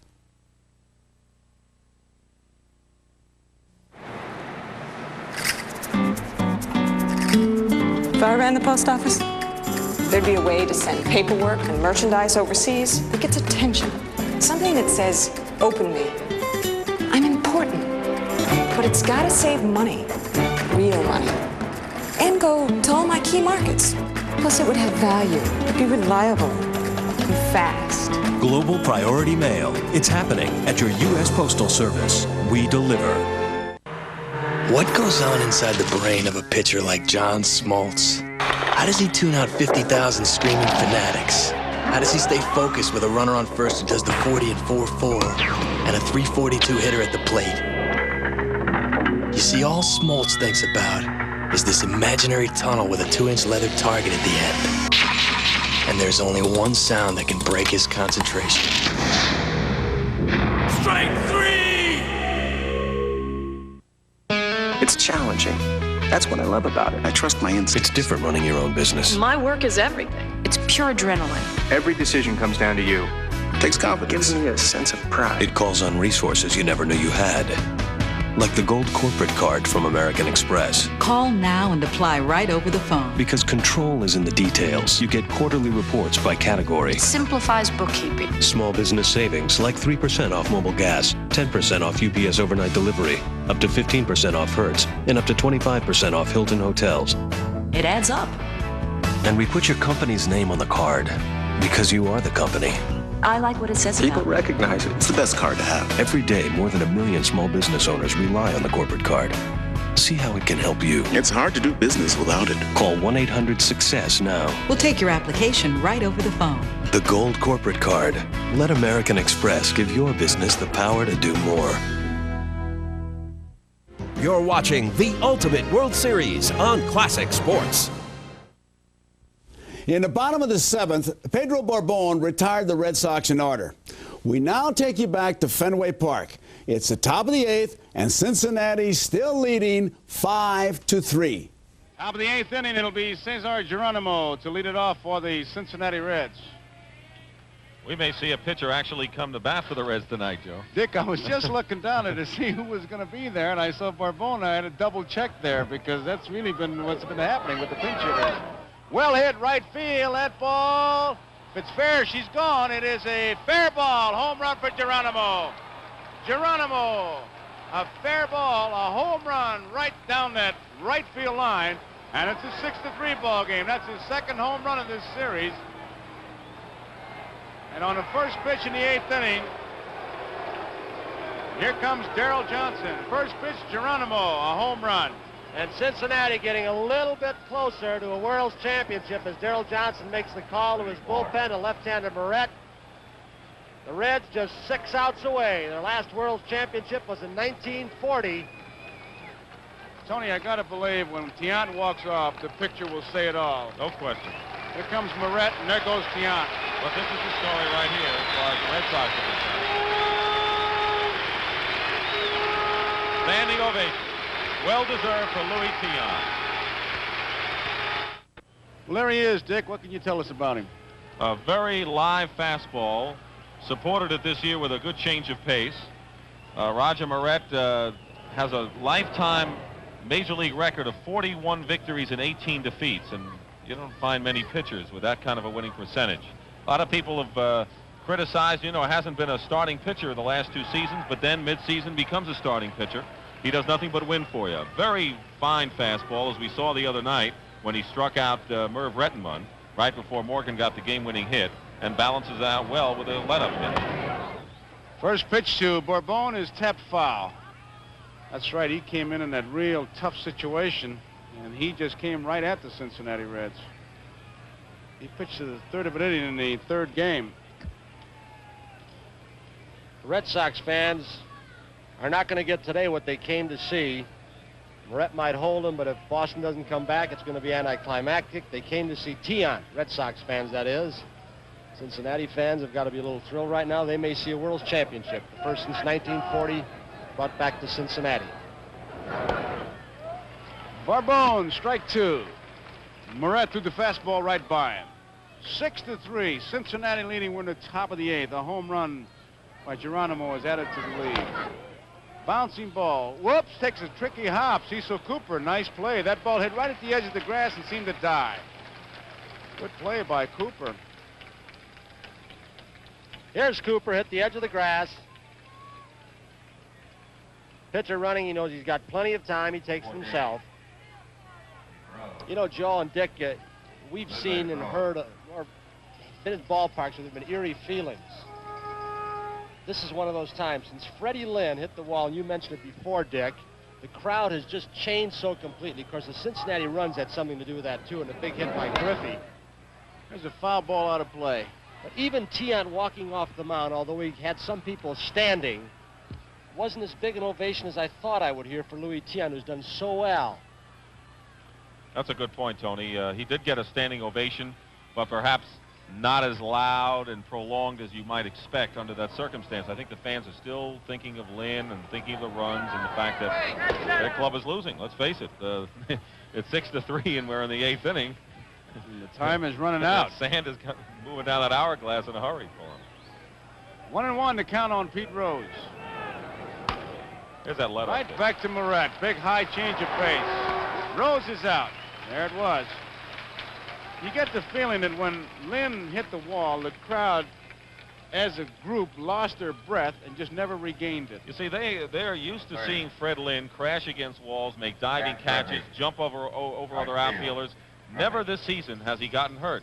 Never has he been shaken up. This was the first time they saw this fantastic rookie, and I've got to use that word because he'd probably be MVP as well as Rookie of the Year, get shaken up in a game. They've never seen it. He gave it a great try. Here's Griffey, who's the man of the hour, hits one to center field. Fred Lynn gets a slow jump and comes in to make the play. Moret did his job, but Geronimo's home run, it really had to demoralize the Red Sox. For the 4th time in the series, Boston had the lead and they lost it. And now they were down by 3 runs with 2 innings to play.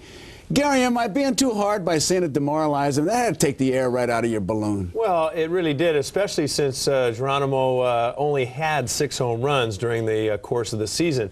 Now, he was one of those unsung heroes, but he had a big home run at the right time to give the Reds a 3-run lead. So when you look at it in perspective, it's got to take the wind right out of your sails when a guy like that you're not expecting to hit a home run does so in the World Series. Do you think it was one of those cases where you worried about the benches and the Roses and the Morgans and forgot about Geronimo? Well, maybe a little bit, but Moret, good fastball pitcher, and I'm sure Geronimo just went up there looking for one pitch. He got it and hit it out.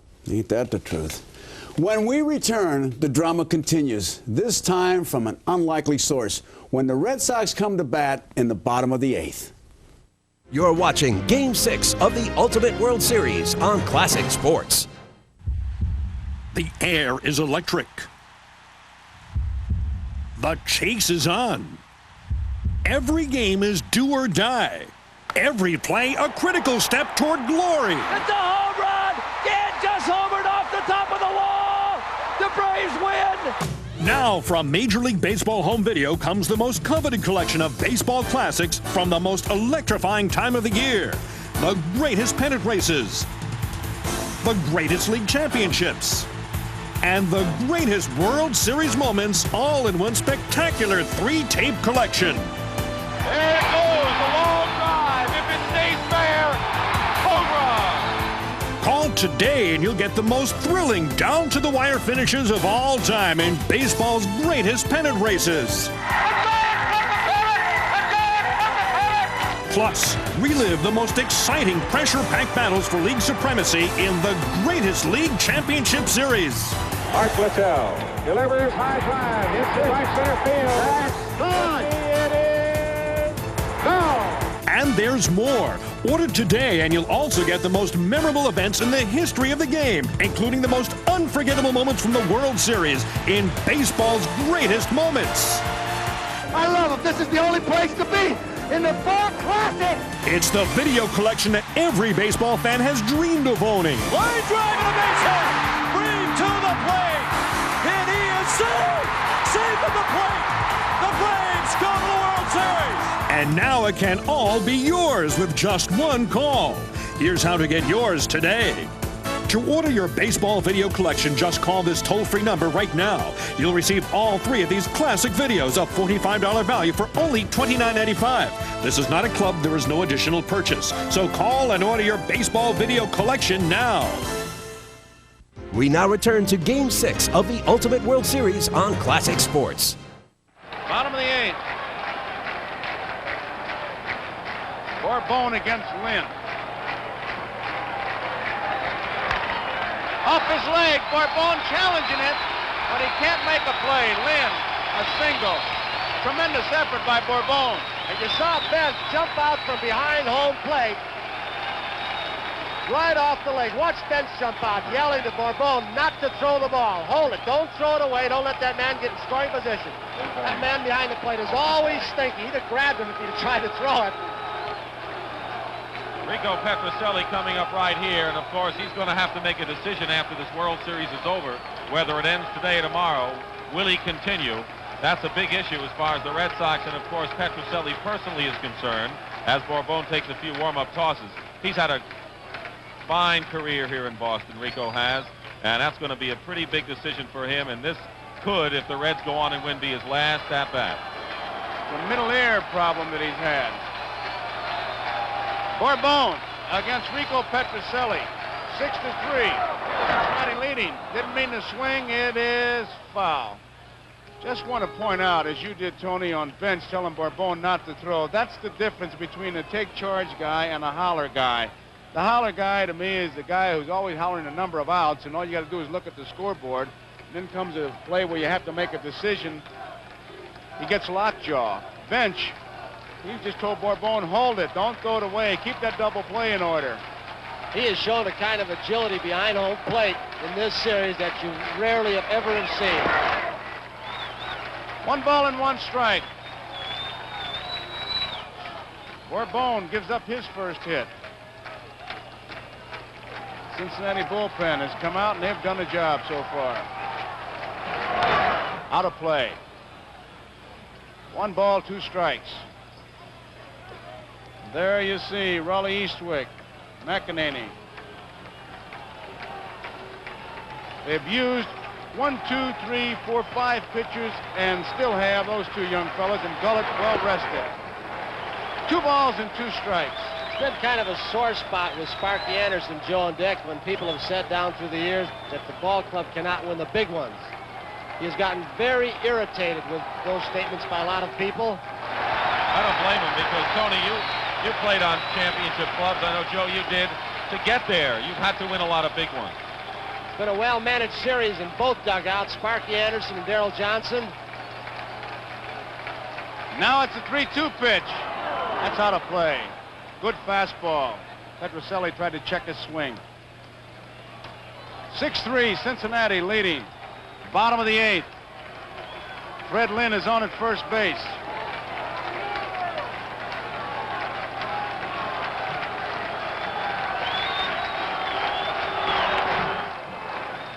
Stays alive. Tension is really starting to build now. The on-deck batter, Evans.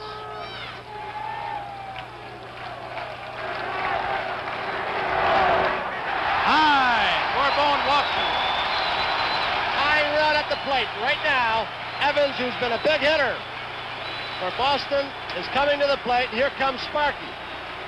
And, of course, we all remember Game 3 of the series when the Reds had a 5-1 lead, and the Red Sox refused to give up, as the Reds did not give up in Game 2. And he's already signaled for Raleigh Eastwick.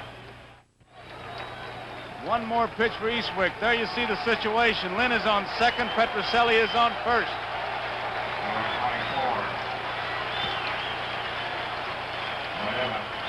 Seven for 20. The hot man.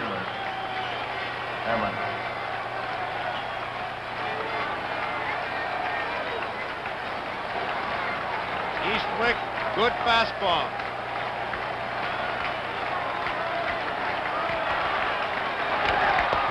High and tight, ball 1.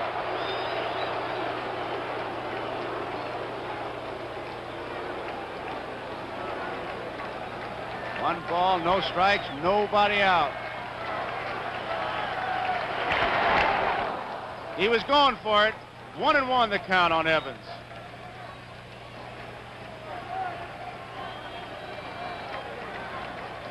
There you see him, Lynn at second, Petrocelli at first.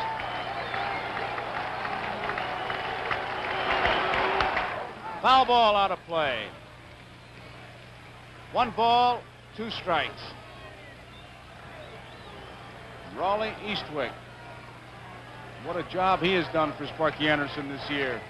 As his whole bullpen. There is Burleson, the on-deck batter.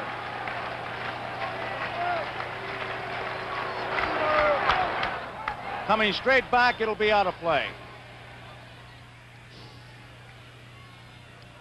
He didn't seem to have a good cut at that one.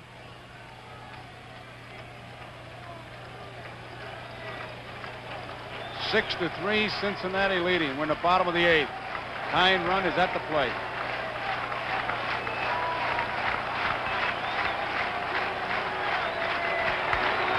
Outside. He let that one fly. 2-2.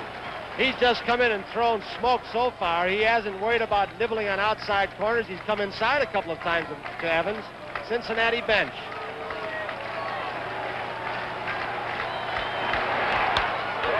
Foul ball. He got that ball in. Evans gave it a tomahawk. I'll tell you about the tension as you look at the Red Sox manager Darrell Johnson. Corbone is still seated on the Cincinnati bench.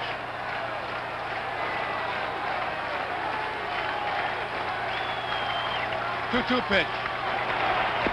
Low, ball 3. Oh, Johnny wanted that pitch. He turned on home plate umpire Sats Davidson. They thought they had Dwight Evans called out on strikes. Watch Benson, the reaction he'll give to Sats Davidson. Oh, that looked good. Ugh. Close. Might have lost it when he came up with it. Here's the payoff. Struck him out. Eastwick comes back with a good fastball. And you got to give him credit after what he thought was a lost pitch. He came right back, Joe. Evans helped him out. He swung at 3 bad pitches out of the strike zone that time up. Here is Burleson now. Big strikeout for Eastwick. And there is the on-deck batter coming out, a pinch hitter, Bernie Carbo. There you see him. Low, ball 1. 6-3, Cincinnati leading. Bottom of the 8th, 6th game of the World Series.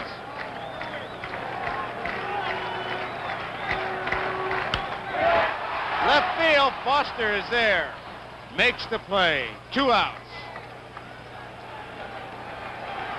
Now it's Bernie Carbo. Carbo hit the first pitch in Cincinnati as a pinch hitter in Game 3 and hit it over the left field wall. Carbo, one time the #1 draft choice of the Cincinnati Reds. You heard it before, but that's the irony of this game. He was drafted before Johnny Bench. Here comes Morgan. He wants to know how Eastwick is going to pitch him. Well, Carbo's a good inside-out swinger, and most teams this year try to pitch him well inside. They try to jam Carbo. In fact, he hit that home run, as you mentioned, Joe, but the other time he was retired, he also hit the ball solidly to left field. Right. They're playing him to left field, too, Dick. Foster is way over near the line. A lot of room in left center. Right. Saw Joe Morgan turn and look at his outfield, move them all back. Anything hit among them or between them, he wants that man at the plate kept out of scoring position. That's the important guy. He's a tying run. 2 outs. Inside, misses, 1-1.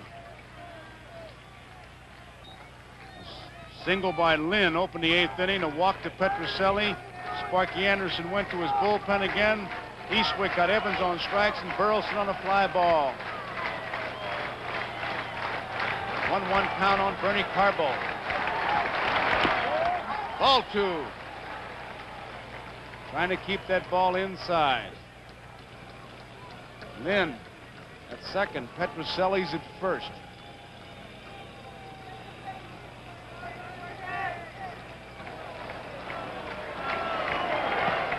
Good cut, good fastball, 2-2's the count. That was strength against strength. Good fastball hitter against a good fastball pitcher. Eastwick.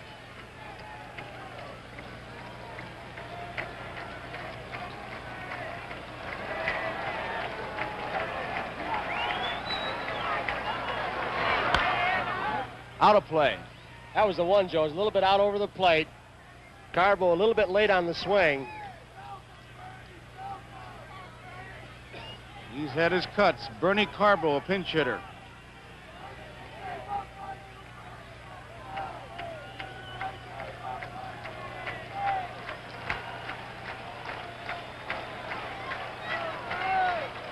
Two pitch. Just did get a piece of it to stay alive. You talk about fighting off a good pitch. Looked like he hit that out of the catcher's glove. He did. Ball was down low. He did fight it off. Just got a piece of it. Just protecting the plate. That's the kind, boy, if you get a foul ball, you're really happy you did your job. Deep center field, way back, way back. We're tied up.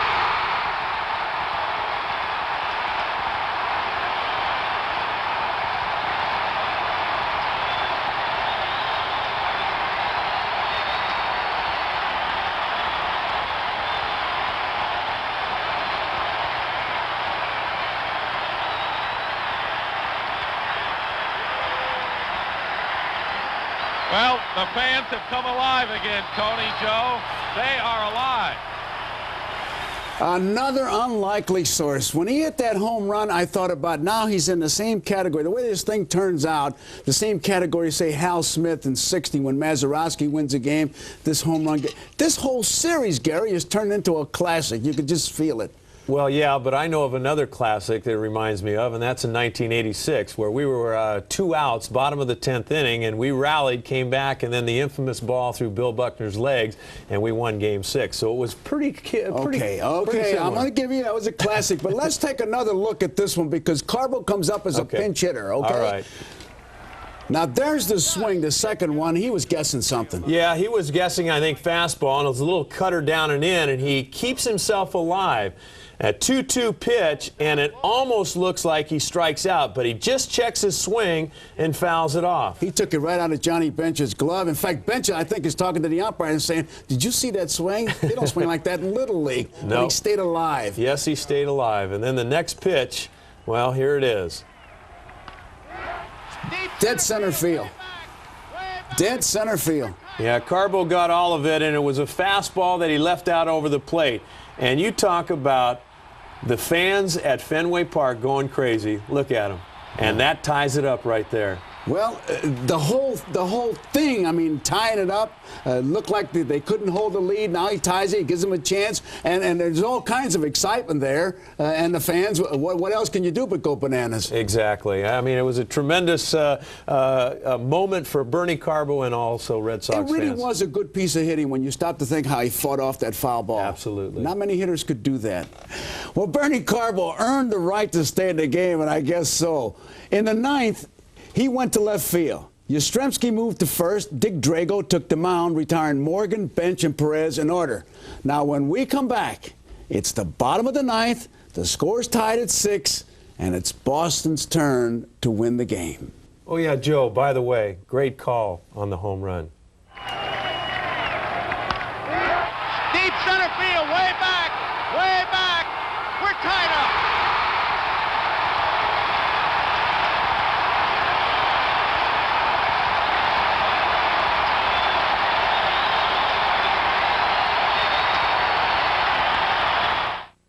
We'll be right back with more of Game 6 of the Ultimate World Series on Classic Sports. NHL 98 asking who melts ice. Take a shot. Line 4. Fury, the Rocket Man. Yeah, he's off the eye chart. Show him the bye-bye stride. Ta-ta, Mr. Autobahn. Line 3. How about that Zamboni guy, eh? He's pretty good, eh? No. A. Mike from Sin City. B, sir, is a blur. Splits, hits, splits. Nobody rides for free. Oh, at 10 from the Russian judge. 1-888-MY-HOUSE. Talking who's who of Mach 2 and dropping off key. NHL 98, the ultimate judge. EA Sports. It's in the game.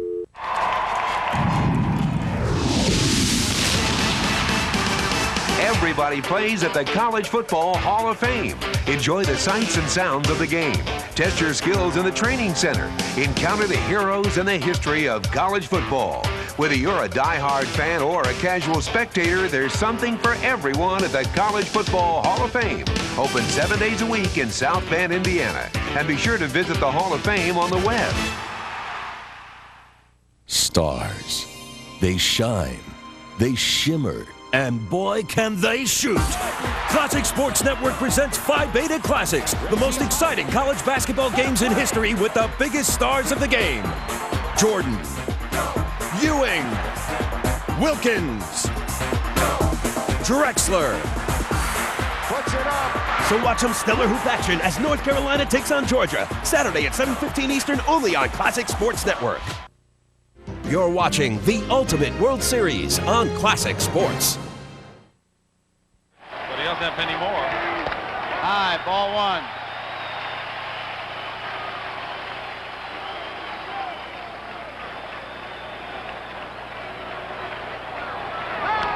Foul ball, 1-1. Doyle is 1 for 4.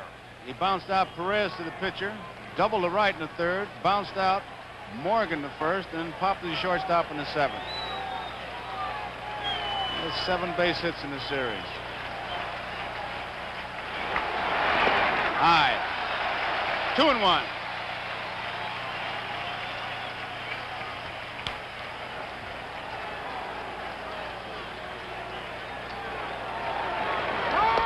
All 3. Down Zimmer. He's hollering. Take a look. See that little finger moving? Does that mean something? Who knows? Here it comes. 4. Johnny Bench wanted that one. A little bit of confusion, but it was ball 4.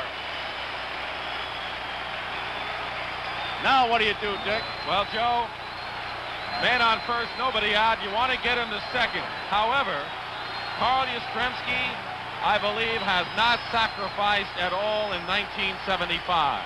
Well, here we got some more drama then. Will he bunt? Will he ask him to bunt? If he does, it'll be the first time. Darrell likes him to hit away.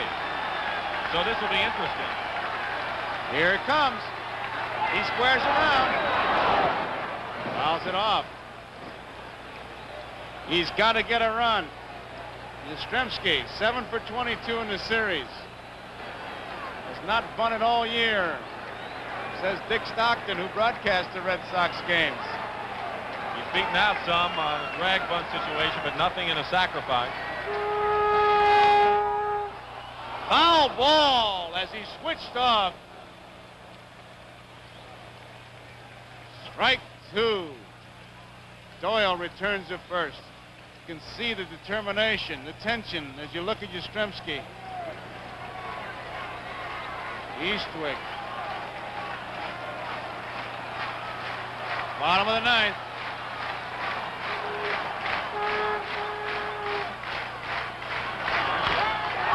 Right field, base hit.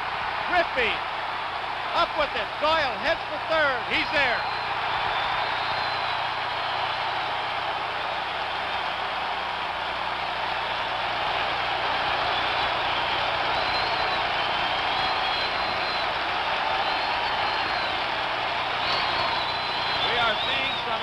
Drama in World Series play.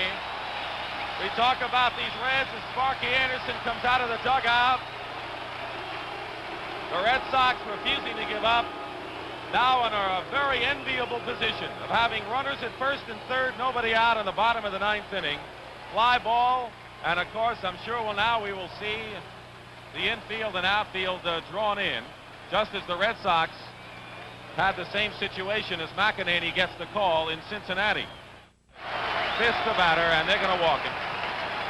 McEnany making his 4th series appearance, no record, 4 2/3 innings, 2 runs, 3 hits, and he has struck out the 5 batters. And he'll need a strikeout of Fred Lynn, Joe. He's got to go get it. He's got to let out, so it'll be a battle, a good hitter against a good pitcher. And how much tighter a spot, how much hotter a seat can you want than the bottom of the 9th? With the bases loaded, nobody out.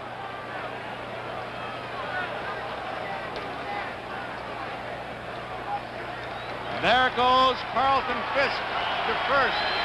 Yastrzemski goes to second. Here comes Fred Lynn. Lynn hit a 3-run homer in the first. He had a base hit in the 8th. He scored 2 runs. He was knocked in 3.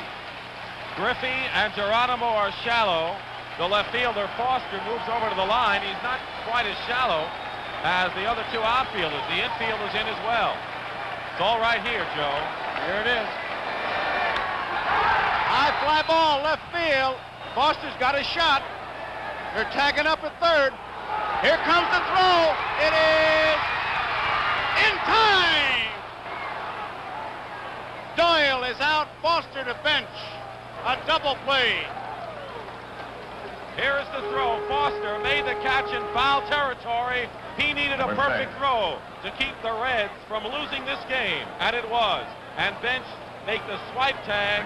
No question about it. Denny Doyle out at home. Watch the tag by Bench. It's the same kind of tag Fisk made in Cincinnati, like a first baseman. Makes the grab and one hand and swipe tag. Gets him before he gets down. Denny Doyle is out. A double play. Sparky Anderson is out there once again. Oh, brother. Oh, that was one of those plays you had to talk about. First of all, Bench got a perfect throw, 1 hop, and Doyle couldn't have got in there if he'd have been in the cab the way he had home plate blocked. No. And talking after the game, Zimmer said he was saying no, no, no. Doyle thought he said go, go, go, which I tell you, everything comes around, it seems. In the 46 World Series, the great run from Slaughter when he scored from first base against the Red Sox to beat him again, the Red Sox. In a series we had during the season, Mike Gonzalez, our third base coach, tried to stop Slaughter. No, go. Nobody understood. And Slaughter really complained, and Dyer said to him, the next time you think you can make it, go ahead.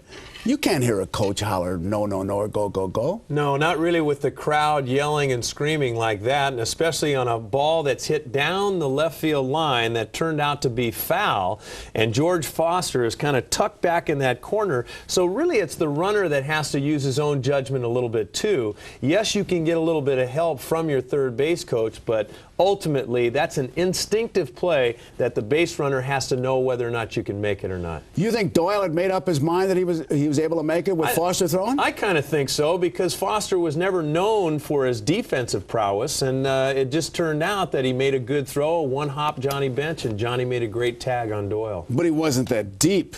No, he wasn't that deep because of the short fence at Fenway Park. So, I mean, obviously you had to line it up. And I guess what he was thinking, because he was tucked back in that left field corner, that maybe he thought he was blocked off a little bit in his direction of throwing to home plate.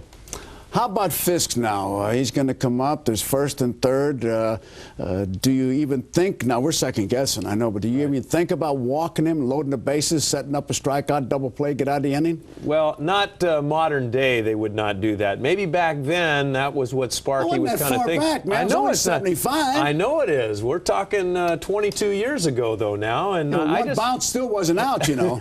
I understand that. But still, I don't think it would happen in modern day today. First and third situation and walk the guy to load the bases. In some cases, if it's a great hitter, and Fisk was a good one, but I'm just saying to set up a double play in that situation, Fisk was just as easy enough to be able to hit into a double play with that runner on first. I think you only walk him if you got a guaranteed contract. There you go. In the top of the 10th, Cincinnati got a runner to second but did not score as pinch hitter Dan Dreesen flied out to end the inning. When we come back, reliever Pat Darcy faces the Red Sox in the bottom of the 10th, and the score is still tied at 6. You're watching Game 6 of the Ultimate World Series on Classic Sports. It's time for Bernie Williams to get into the batter's box and face a rock-hard ball coming at him from just 60 feet 6 inches away. Battling sinkers, sliders, curves, knucklers, changeups, forkballs, fastballs, and the occasional brushback. But Bernie doesn't sweat it. Hey, he's got a whole 1/10 of a second to react. It's not here. It's not here. And you'll never find it in here. Is your socket set always missing the one piece you need? Are you tired of wasting time trying to find the right size wrench? Wouldn't it be nice if you had one precision tool that could replace all these? Well, now you can. Introducing the Smart Wrench, the patented new tool that automatically adjusts to fit any size bolt or nut, metric or standard, instantly. Watch how it works. Smart Wrench's interlocking teeth automatically conform to the size of nut or bolt you're using. Need a 1/2-inch socket? Smart Wrench has it covered. Now you need a 1-inch wrench? You're all ready to go. Look, this man is using a conventional socket set, and he has to change sockets with every bolt. But with the Smart Wrench, one tool does it all. Even wing nuts, eye hooks, and square head nuts. Smart Wrench has them all covered. What about stripped and broken bolts? Smart Wrench grips where others slip. No more bruised knuckles and no more lost pieces. Missing sockets are a thing of the past. And Smart Wrench is made of top quality chrome vanadium steel. You can't break it. Look what happened when we put Smart Wrench on the torque bar, set to maximum. Watch this 1-inch bolt snap in half and not even a scratch on the Smart Wrench. Now that's strong. Use it on your car, motorcycle, bike, boat, camper, around the house, around the garage, even in the garden. Smart Wrench replaces this $200 set of conventional sockets, and you can't lose a piece. Order Smart Wrench now, and you'll receive the entire kit. The Smart Wrench, ratchet, extender, and carrying case, all for only $19.95. And remember, the complete set is covered by our unconditional lifetime money-back guarantee, so you can't go wrong. Order Smart Wrench today. To order a Smart Wrench for only $19.95 plus shipping and handling, call 1-800-443-8300 or send a check or money order to the address listed. That number again, 1-800-443-8300. We now return to Game 6 of the Ultimate World Series on Classic Sports. Well, the bottom of the 10th inning, Dwight Evans has doubled in 4 times up. Pat Darcy, the 8th Cincinnati pitcher. Sparky Anderson pulling out all the stops here. He does not want to see the series go to a 7th game, apparently. He does have Don Gullett, though, waiting in the wings if it does. So Pat Darcy, the new pitcher, and Evans fouls off the first pitch.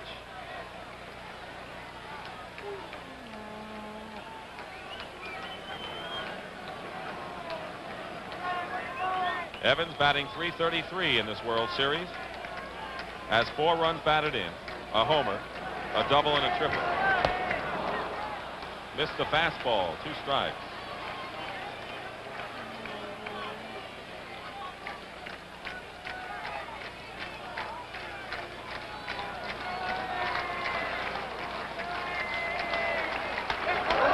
That's over everybody. 1 ball, 2 strikes. Darcy is 25 years old, born in Troy, Ohio, now lives in Tucson, Arizona, 6'4". A rookie, won 11 games this year. A lot of people think he could have won 20.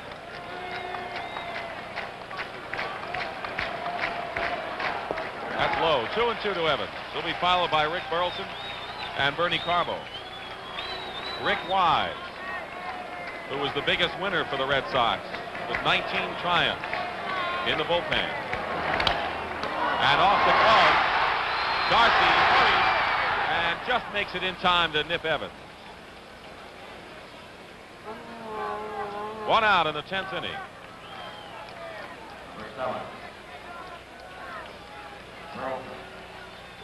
Take a look at it, how Darcy stays with it, and he had to make a pretty good throw. Evans hustling all the way. Sometimes a pitcher will pick it up and for some reason throw a change of pace that way. Just doesn't get enough on it. Rick Burleson has walked twice tonight. He's been up 4 times. 1 out, 10th inning.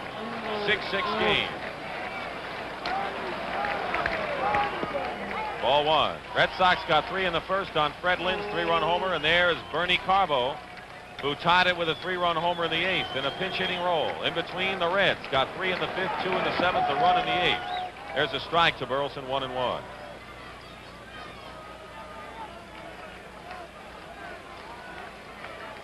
"21 hits in this game, 12 by the Reds, 9 by Boston. Breaking ball is outside, 2-1 to Burleson. Pat Darcy, the 8th Cincinnati pitcher, and the Red Sox having used 3, and that ties a record. 11 pitchers in the series game. Pops it up. Concepcion will handle this one. 2 down. Well, here's Carbo, and let's listen to the crowd.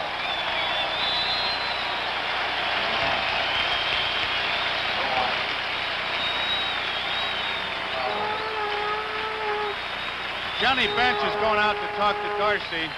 It's quite a story. Carbo played for Sparky Anderson, and when we were in Cincinnati, there was a story that Carbo sought out Anderson because when he was playing for him, he thought that Sparky was picking on him and that he was riding him too hard. And Sparky said, someday you're going to thank me for it. And Carbo sought him out during this World Series to say, I thank you for what you did. I was wrong. You made me a better player.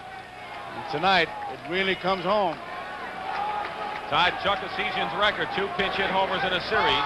Takes a big cut, misses.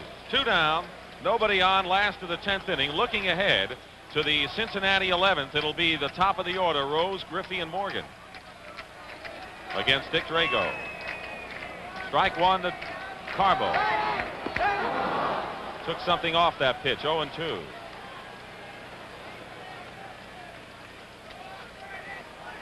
The Red Sox had the bases loaded, nobody out in the bottom of the 9th inning, and the score tied. Lynn flied out to Foster and left, caught the ball. Doyle running, was out at home in a big play of this game. And then Petrocelli bounced out to end the threat. Red Sox had a golden chance in the bottom of the 9th. Now we're in extra innings, bottom of the 10th. 1-2 pitch. Evens the count, 2-2.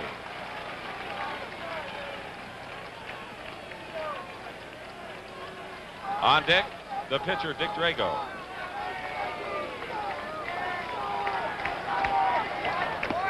And Carbo strikes out to retire the side. Good inning by Darcy. We have completed 10 innings. Score 6-6. We'll be right back with more of Game 6 of the Ultimate World Series on Classic Sports. Hey, Sam, listen, I'm nervous about the Mulligan presentation. I mean, how are we going to print out all those color pages, scan in those color logos, capture that frame of video, fax a proof, and make all those color copies by 5? Forget golf today, pal. The Brother MFC 7000, the total color solution, with all the color versatility you need exactly when you need it. Sam, it's me again. We've only got 2 more hours. I hope everything's under control. Sam, why aren't you picking up? Sam? Sam! So I'm back. They're certainly not wearing much. I know, in my town. Hey, lady. What is 24/7? 24/7 is 24 hours a day? 7 days a week. You want to trade hats? Is this real Dalmatian? Watch your back, watch your back. Oh, very nice. Everything, all the time. We're here to please. Thank goodness you're here. David? I don't think so. I can't believe it. Oh, man, these fishnets are riding me. Vegas, I'll see you next month.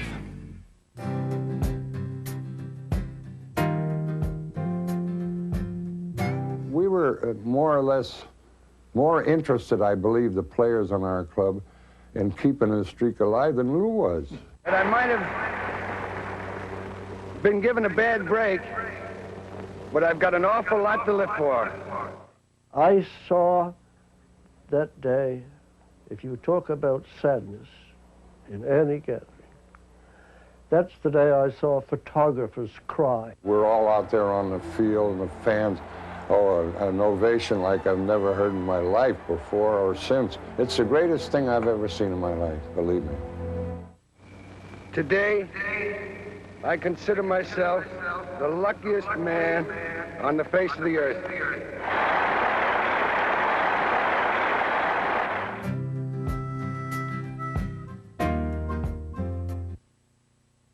You're watching the Ultimate World Series on Classic Sports. 11th inning. Ball just popped out of Fisk's glove. I think he took something off his fastball. It's ball 1. Rose. There's the man, Griffey. Big triple in the 5th inning. Rose has 2 base hits tonight. Fouls it back. Fastball. 1 ball, 1 strike.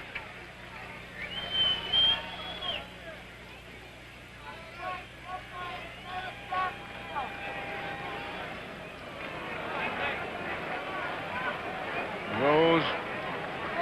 Bearing down. Foul out of play. He was going to the opposite field.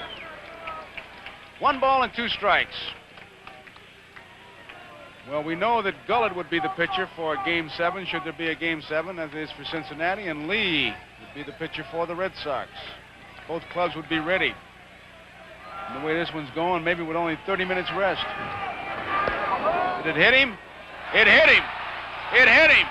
And Fisk is going to argue. And here comes Darrell Johnson. Fisk is arguing, but Satch Davidson called it right now. Darrell Johnson wants to know. Well, the 2 big disputes we've had centered around home plate area. Well, Satch Davidson called it right away, and he was right on top to play, and Darrell Johnson's arguing. Whatever he is saying to Johnson, Johnson seems to be buying. Carlton Fisk is not buying it. All right, we're going to take another look at this. Let's see if it hits a uniform shirt or something.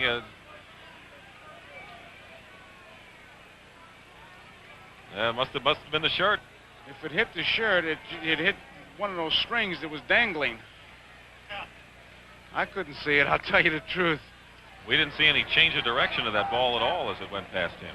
In any event, Rose is on. He's on. Here is Griffey. Whoa, almost a balk as Yastrzemski broke in to protect against the bunt, and luckily Drago completed his throw to first base, or it would have been called a balk. Yastrzemski at first base looking for the bunt. Outside. Good fastball. Taking a good look now at third base coach Alex Grammas. Griffey. There's Grammas. Griffey tripled in the fifth. He singled in the seventh. We're all tied 6-6. Nobody out. Pete Rose on at first.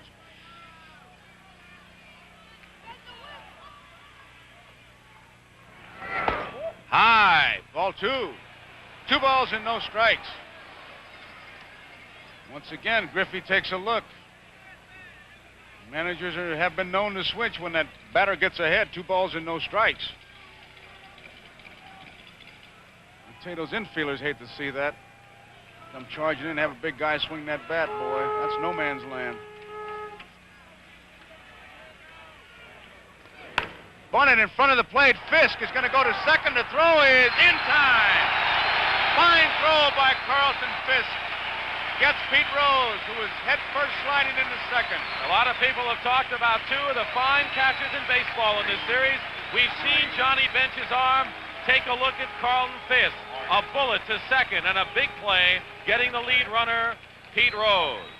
Carlton Fisk, unanimous Rookie of the Year in the American League in 1972.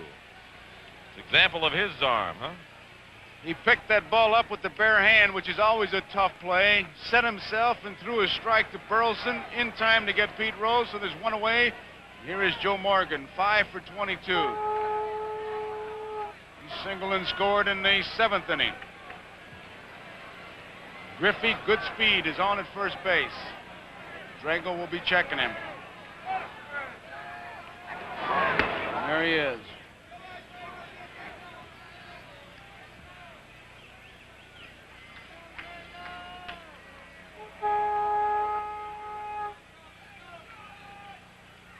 Another throw. Griffey, another one of the Cincinnati Reds base runners who has the green light. He can go at any time he thinks he has to jump. Morgan waiting, 1 out. Tied, 6-6, 11th inning.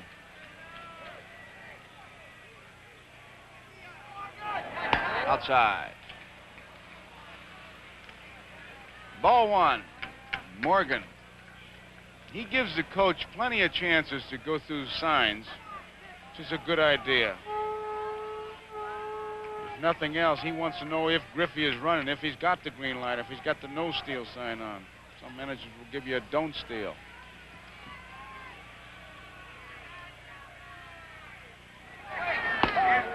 Strike is called on the outside corner. A good fastball by Drago. You heard that pop up here. Tell you, he throws hard. He throws hard. And he challenges you. And that's what you need from that relief pitcher. Saw it as he came out of the Cincinnati bullpen.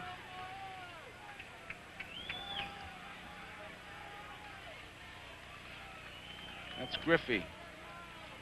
Split screen, we get to watch him. And there's a quick throw, but almost threw it away.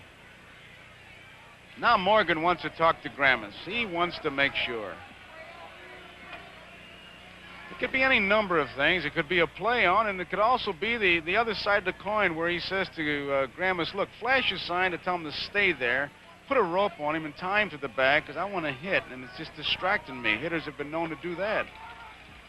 And it could be that he wants to know, is he going to run? If he's going to run, I'd like to know when, because it certainly would be a hit-or-take situation here with 1 ball and 1 strike.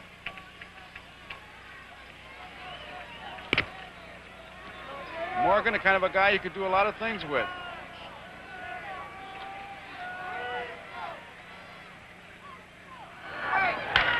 Well hit, right field, deep. Evans is going back near the wall, and oh, what a catch he made! What a catch by Dwight Evans, and it's a double play. Griffey didn't know what happened as Evans made a spectacular catch, and take a look at this. Dwight Evans went way back. He had no room to go anymore. Watch it. He knew where he was. One-handed catch. Crashes against the wall. Now his throw is off the mark by about 20 feet to the right of first base. Burleson covered the bag. The double play. What a play. That was a tremendous play. Evans' catch off Morgan and doubling up Griffey at first base was really something, Gary. Yeah, it really was, but I think it was all initiated kind of with Pete Rose. He started it, and I loved always in his career his intensity and his enthusiasm. Getting hit by the pitch, even though he was forced out at second base, I guarantee as he was running off the field, he was firing some sort of enthusiasm or remarks to the on-deck hitter, Joe Morgan. And, yeah, but the win once again has to lead the sales, because that ball, I remember, was a line drive by Morgan, was hooking, it was late in the day, right, and Evans really had to fight everything, including the wall, to make that. That's a great catch. Well, according to Sparky Anderson, it was one of the greatest catches he had ever seen, and at that particular time of the game, it was spectacular, because then Griffey was going with the pitch and Morgan hitting it the way he did. Now, if Evans doesn't come up with it, Griffey scores easily, but instead Evans comes up with the play, fires back to first base, had all the time in the world. Yeah. The throw was way offline, and Rick Burleson happened to be there, and he was a part of the play that ended the inning. I don't think it would have been a home run. It probably hit off the wall. Correct. But Dewey, for some reason, was playing Morgan to pull, and he's not that dead a pull hitter. No, not really. I mean, Joe Morgan was the type of hitter that he would hit the ball to all fields, but every now and then Joe could get a hold of one, and then with that short track down the right field line, I'm sure Dewey was kind of protecting on that, and not to have extra bases either. I'm just going from memory, but I think he said something about watching the way they were setting up to pitch to Morgan. He leaned towards the right field line, and which shows you that Evans was always in the game. Absolutely. Well, Dewey was a great right fielder, and he won all those Gold Gloves primarily because he knew how to set up defensively. He would look at scouting reports and all, and he watched where the catcher would set up. And that made a difference. You bet. Well, the Red Sox went down in order in the bottom of the 11th. And when we come back, the Reds face Rick Weiss in the 12th. You're watching Game 6 of the Ultimate World Series on Classic Sports. NHL 98 asking who melts ice. Take a shot. Line 4. Buret, the Rocket Man. Yeah, he's off the eye chart. Show him the bye-bye stride. Ta-ta, Mr. Autobahn. Line 3. How about that Zamboni guy, eh? He's pretty good, eh? No. A. Mike from Sin City. B, sir, is a blur. Splits, hits, flips. Nobody rides for free. Oh, at 10 from the Russian judge. 1-888-MY-HOUSE. Talking who's who of Mach 2 and dropping off D. NHL 98, the ultimate judge. EA Sports. It's in the game. I got my Harley for just $8. I moved to LA for $12. We went to Club Med for $18. Smart investors know it. You get the lowest commissions of any deep discount broker with Ameritrade. Trade online for just $8. Touchtone trade for $12. Or live broker trade just $18. I just sold a ton of steel for $8. And that's the lowest price per trade no matter how many shares you trade. Just call 1-800-573-9370. I sold the store for $12. Plus, your first 5 trades are commission-free when you open an account with Ameritrade. Call 1-800-573-9370 or visit our website. Traded my Fiat for BMW. Unloaded BMW for Mercedes. All before lunch. Ameritrade. Smartest way to trade, period. What's your favorite sports memory? Is it Reggie's 3 homers in Game 6? Or Michael's 6 3-pointers in Game 1? Or maybe it was the time you and your dad had the best seats in the house. We want to hear your favorite sports memory and maybe put it on the air. Classic Sports Network invites you to send us your favorite memory, whether it was a moment seen round the world or one that only you know about. Write it down on a postcard, mail it in, and if we tell your story, you get star billing and a Classic Sports logo t-shirt. Send your favorite memory to Favorite Sports Memories, Classic Sports Network, Murray Hill Station, P.O. Box 1830, New York, New York, 10156. Because if it meant something to you, it means something to us. We now return to Game 6 of the Ultimate World Series on Classic Sports. Johnny Bench has an RBI single back in the 5th inning. He is 1 for 5. Facing Rick Weiss as we go to the top of the 12th inning of a 6-6 game. Fastball outside.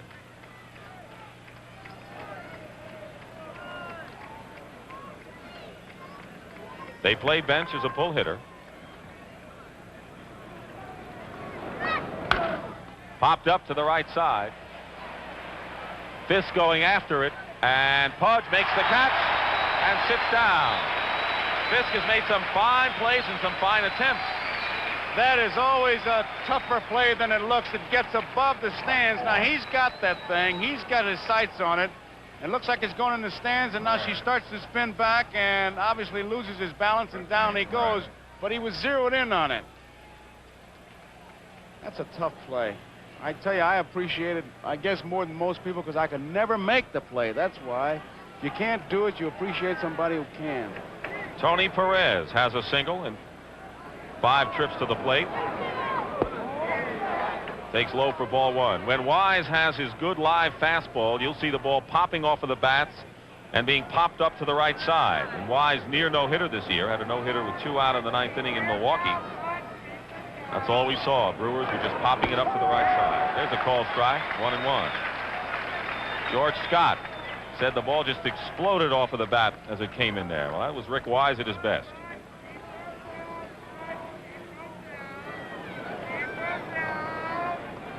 One pitch. Perez cuts and misses.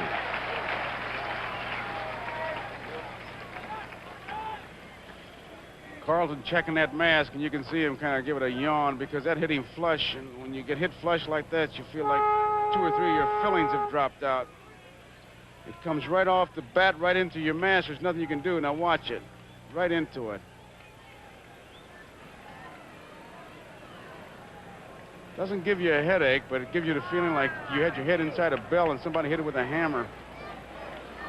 1-2 to Perez. 1 out in the 12th inning. 6-6 the score.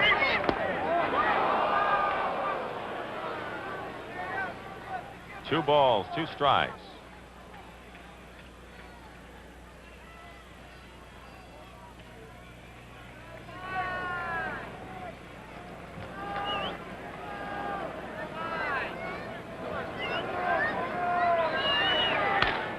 Bouncing ball, and that's into center field, a base hit. So Tony Perez has his 2nd hit of the game and the 13th hit for the Reds.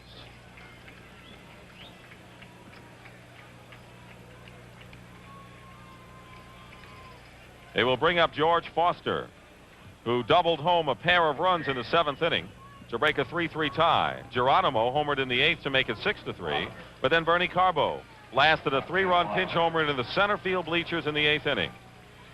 Both teams have had shots since then. The Red Sox had the bases loaded, nobody out in the 9th, and did not score.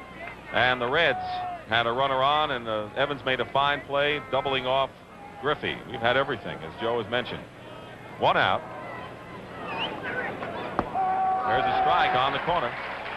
I was watching the monitor strictly when he was pitching to Perez, and he hit that outside corner, and Tony hit a good pitch and comes right back with a good fastball on the outside part of the plate to Foster. That's the ground ball pitch, and that's what he's looking for.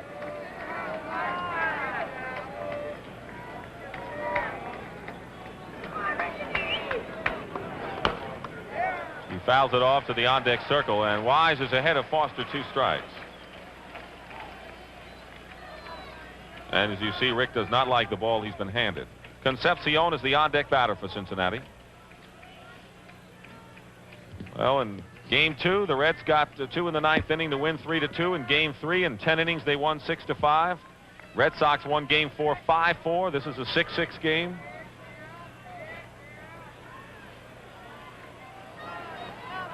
Only 2 games have been out of hand. Game 1 when Tion won, and Game 5 when the Reds, behind Gullit, controlled it. That just missed. 1-2. It's been a great lesson watching these pitchers that when they do get ahead of the hitter, they do make the pitch work for them, and when they miss away from the power. That ball was outside. There was nothing Foster could do. If he'd have missed inside, he might have stuck one up on the screen. Fisk sets up inside, and there's a ball hit out to left field. It's a base hit. Fisk was setting up inside. I was off the Fisk. Carbo, as you mentioned before, is playing a deep left field here at Fenway Park. And Foster has his 2nd hit. Reds, with 1 out, have runners at 1st and 2nd. Those last 2 base hits great examples of a fella making the pitch he wants to make and a good hitter hitting it. It was not the hitting of a mistake. The ball that Perez hit was low outside. He hit it up the middle. That ball jammed Foster. He was still strong enough to hit it to left field. In fact, sometimes it kind of bugs me whenever you listen to a ball game. Every time a pitcher throws a ball and the guy hits it for a home run, they say it was a high curve ball or it was a mistake. Those were good pitches that were hit by good hitters. Here's Concepcion, has a single. This is his 6th time up and a stolen base as well. Runners at first and second, 1 out. We're in the top of the 12th inning. 6-6 the score. The Red Sox and the Reds, Game 6 of the World Series. On the corner, Wise has been getting ahead of the batters. Perez at second, Foster the runner at first. Watch Perez check the infielders. Now Burleson shades a bit towards second, yells something to Doyle. A lot of things going on there between pitches. That was high, 1-1. 35,205 here at Fenway Park. Reds had their largest crowd in their history in game number 5 at Riverfront Stadium last Thursday on a fine evening for baseball. 1-1 the count to Concepcion.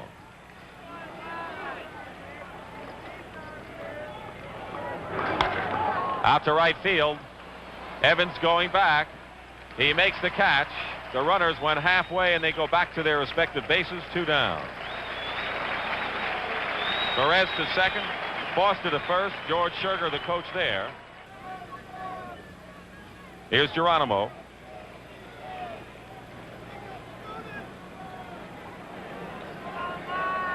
Petrocelli is about even with the bag, maybe a step in.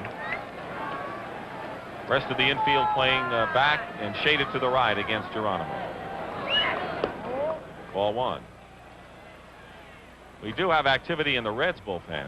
As we said, the Red Sox bullpen is quiet. Clay Kirby, who has yet to see any action in the series, is heating up.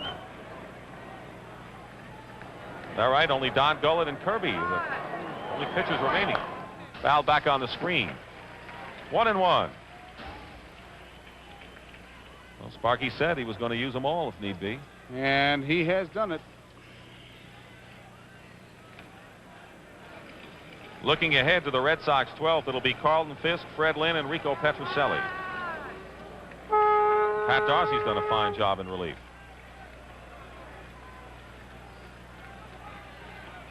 One ball, 1 strike, 2 out. Perez at second, Foster at first. Top of the 12th.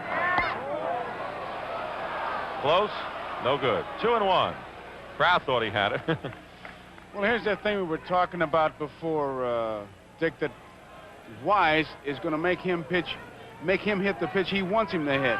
He's not going to give in to him because you got a pitcher coming up.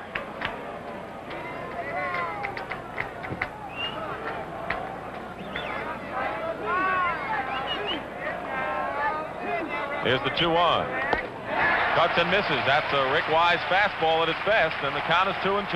And he is spotting it well.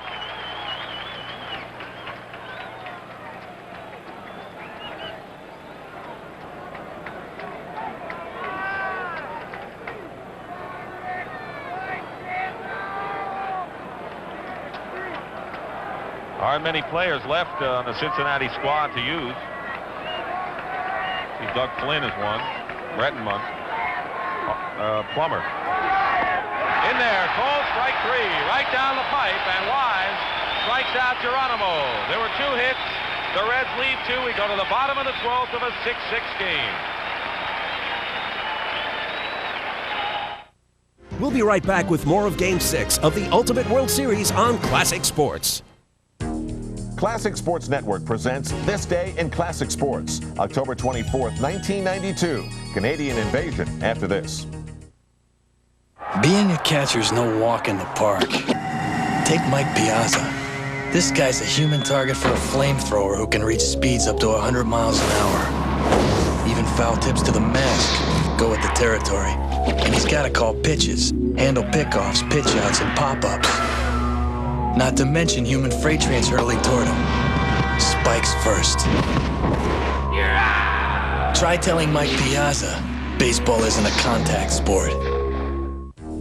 October 24th, 1992.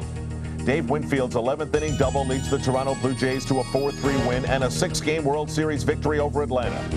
It is the first ever baseball championship for a Canadian team. Tune in every day for This Day in Classic Sports. I love my home and I want to stay here, even though I need some extra care. That's why I'm so glad to get free health care at home through Nurse Providers. Nurse Providers help with personal and medical care and even cleaning and errands. With Nurse Providers, I get free medical care at home. You should call Nurse Providers and see if you qualify.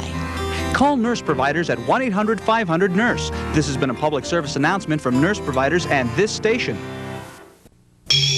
Many have witnessed its awesome power. It is a strategic device of immense importance. It can bring into range an entire nation, a single neighborhood, or any segment of the populace. And most remarkable of all, it's growing even stronger as advertisers and viewers use it in record numbers. From Main Street to Madison Avenue, America's sold on cable. To advertise your business locally, call Cable Rep Advertising at 660-0500. They were one of the greatest teams in football history, a dynasty lasting 9 seasons. Who is this legendary powerhouse? Hi, I'm Tom Brookshire. And I'm Pat Summerall. Every Wednesday night, review a classic week of games from the 1960s and 70s as Pat and Tom profile the toughest matchups and key players. Plus, we'll be showing you all the best pro football action. I'll say no more. Watch This Week in Pro Football, Wednesday at 10, only on Classic Sports. You're watching the Ultimate World Series on Classic Sports.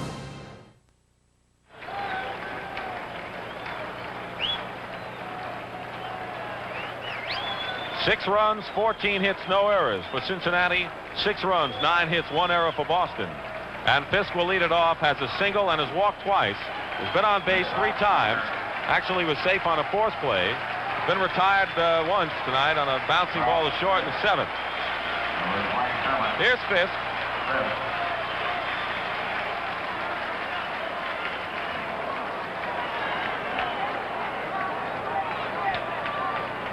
And the wind blowing out. We've had 3 homers tonight, all to right field or center field. Carbo's was to dead center. The other 2 to right. There's a ball.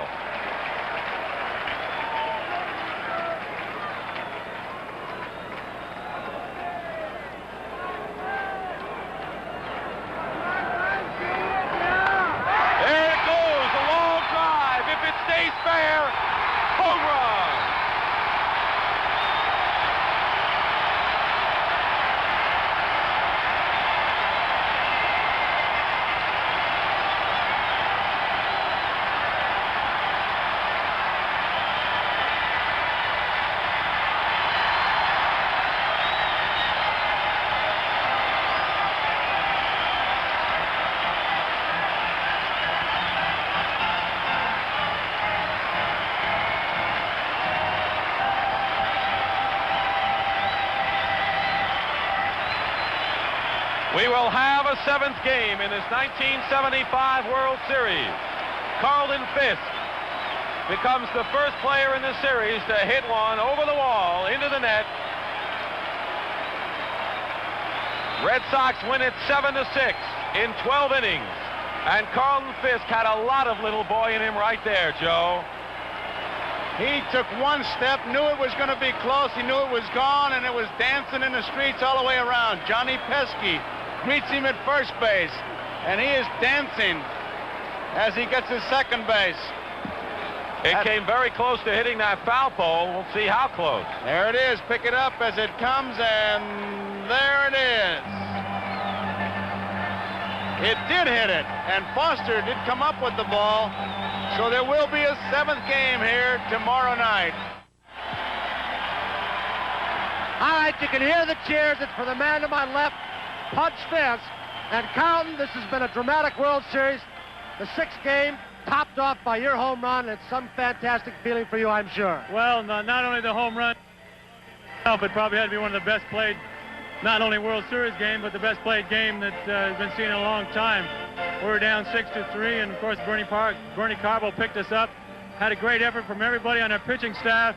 I just happened to get a ball. I didn't know what was going to be fair or foul. I knew if it was fair, it was out of here. Emotions ran rampant, as everybody knows. Another cheer going up. Bernie Carbo is going down to an interview room in the left field stands. Your feelings in other parts of the ball game. When the ball was hit by Morgan as Evans approached the warning track, what did your heart do? I didn't think the ball was going to be out, to tell you the truth. I thought if he missed it, it'd be off the short part of the wall, and he might have come up with a triple. He could very easily have scored their go-ahead run, and we would have ended up losing it. But he's been playing right field like that for us all year long. Made a lousy throw back to first base, but we recovered in time and got a double play. That's probably the biggest play of the ball game. Hodge, another big play. Freddie Lynn banging into the center field wall, and we don't know the condition of him. He looked like he was struggling along the rest of the ball game. But what does he feel like right now? Well, I'm sure he feels pretty good right now, but I'm sure he's going to be sore tomorrow. He jumped up and hit his tailbone on the cement wall, and you know how that hurts. You can't get up very good, but he showed me a lot of guts staying in the ball game. He's one true competitor, as he's shown everybody all throughout the year. He's going to be sore tomorrow, but he's not going to miss it for anything. All right, you're taking it on the strength of your home run to the 7th game of the World Series. It'll be Bill Lee versus Don Gullett, two left-handers, and a little bit of a comment on that, if you will. Well, they're two opposites as far as pitching goes. Bill's a control pitcher. He has to have his good sinker in order to be effective in this ballpark.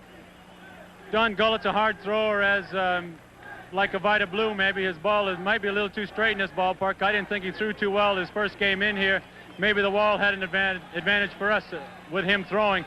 He's going to have to be pretty careful, especially if the wind's blowing like it is today, if it's blowing like that tomorrow. Hodge, any of your family are here at the ballpark? Everybody's here, except my kids. I wish they could be here. I'll let you go handle your press conference, and congratulations on, well, a dramatic home run, one that'll go down in the history of baseball. Thank you very much. Thank you. Our thanks to Carlton Fisk. Let's go now back upstairs. Okay, Tony, Carlton Fisk, a 3-run homer by Bernie Carbo, tied it up in the 8th. The home run by Fisk in the 12th won it. The final score 7-6. The Boston Red Sox over the Cincinnati Reds. The winner was Weiss. The loser was Darcy. A tremendous game, and I don't know what you can add to it, Dick, but I'll tell you, it just took it out of me. I think we've had 4 one-run games in this series. I think, without a doubt, this has got to be the most exciting World Series game we have seen.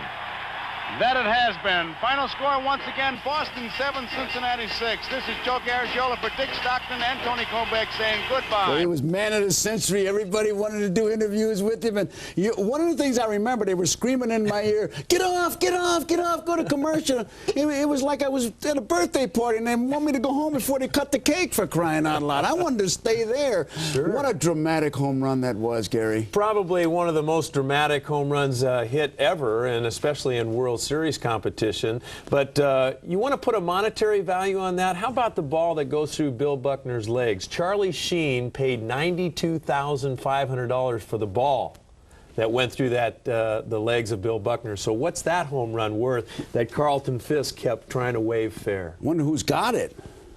You know, there were so many outside things, like you talk about that shot, and man, doing Game of the Week, we used to open with that shot. Sure. So for 2 years, I kept seeing Fisk dancing like he was a reject from the Fred Astaire studio down the first base line, you know. And I mean, there's just so many things about it that outside things. The cameraman who got that great shot that won an award for it. The story goes, which he denied, but Harry Coyle, God rest his soul, always said that that's what happened, that there was a mouse in the scoreboard, because that's where the camera was. Harry had placed the camera in the scoreboard, and this mouse was there, and the cameraman was frozen, so he stayed right on Fisk and just followed him like that, you know, and that got him that great shot. Hey, I love it, but it was as dramatic as they come, and it will be long remembered. But that tied it, and now we got the 7th game. Exactly, and I remember Game 6 in the '86 World Series, but when it goes down to 7 games, tied 3 apiece, it's anyone's series. It's down to 1 game and everything is forgotten? That's exactly right. Okay, okay. Well, the drama continued in Game 7 when the Reds came back to beat the Red Sox and clinched the 1975 World Series. However, as you agree, I'm sure, it's Game 6 that we most remember. So for Gary Carter, I'm Joe Garagiola. We enjoyed it. Hope you did, and thanks for joining us. Next on the Ultimate World Series, get ready for a nail-biter as Jack Morris and the Twins battle John Smoltz and the Braves in Game 7 of the 1991 World Series. Ted Williams wrote the book on hitting. Now he selects the top 20 hitters of all time. Spanning 5 generations, these Hall of Famers have one thing in common. They could hit a baseball. Find out who Ted Williams calls the 20 greatest hitters of all time on Ted Williams' 20 Greatest Hitters, Sunday at 6 Eastern, 3 Pacific, only on Classic Sports Network.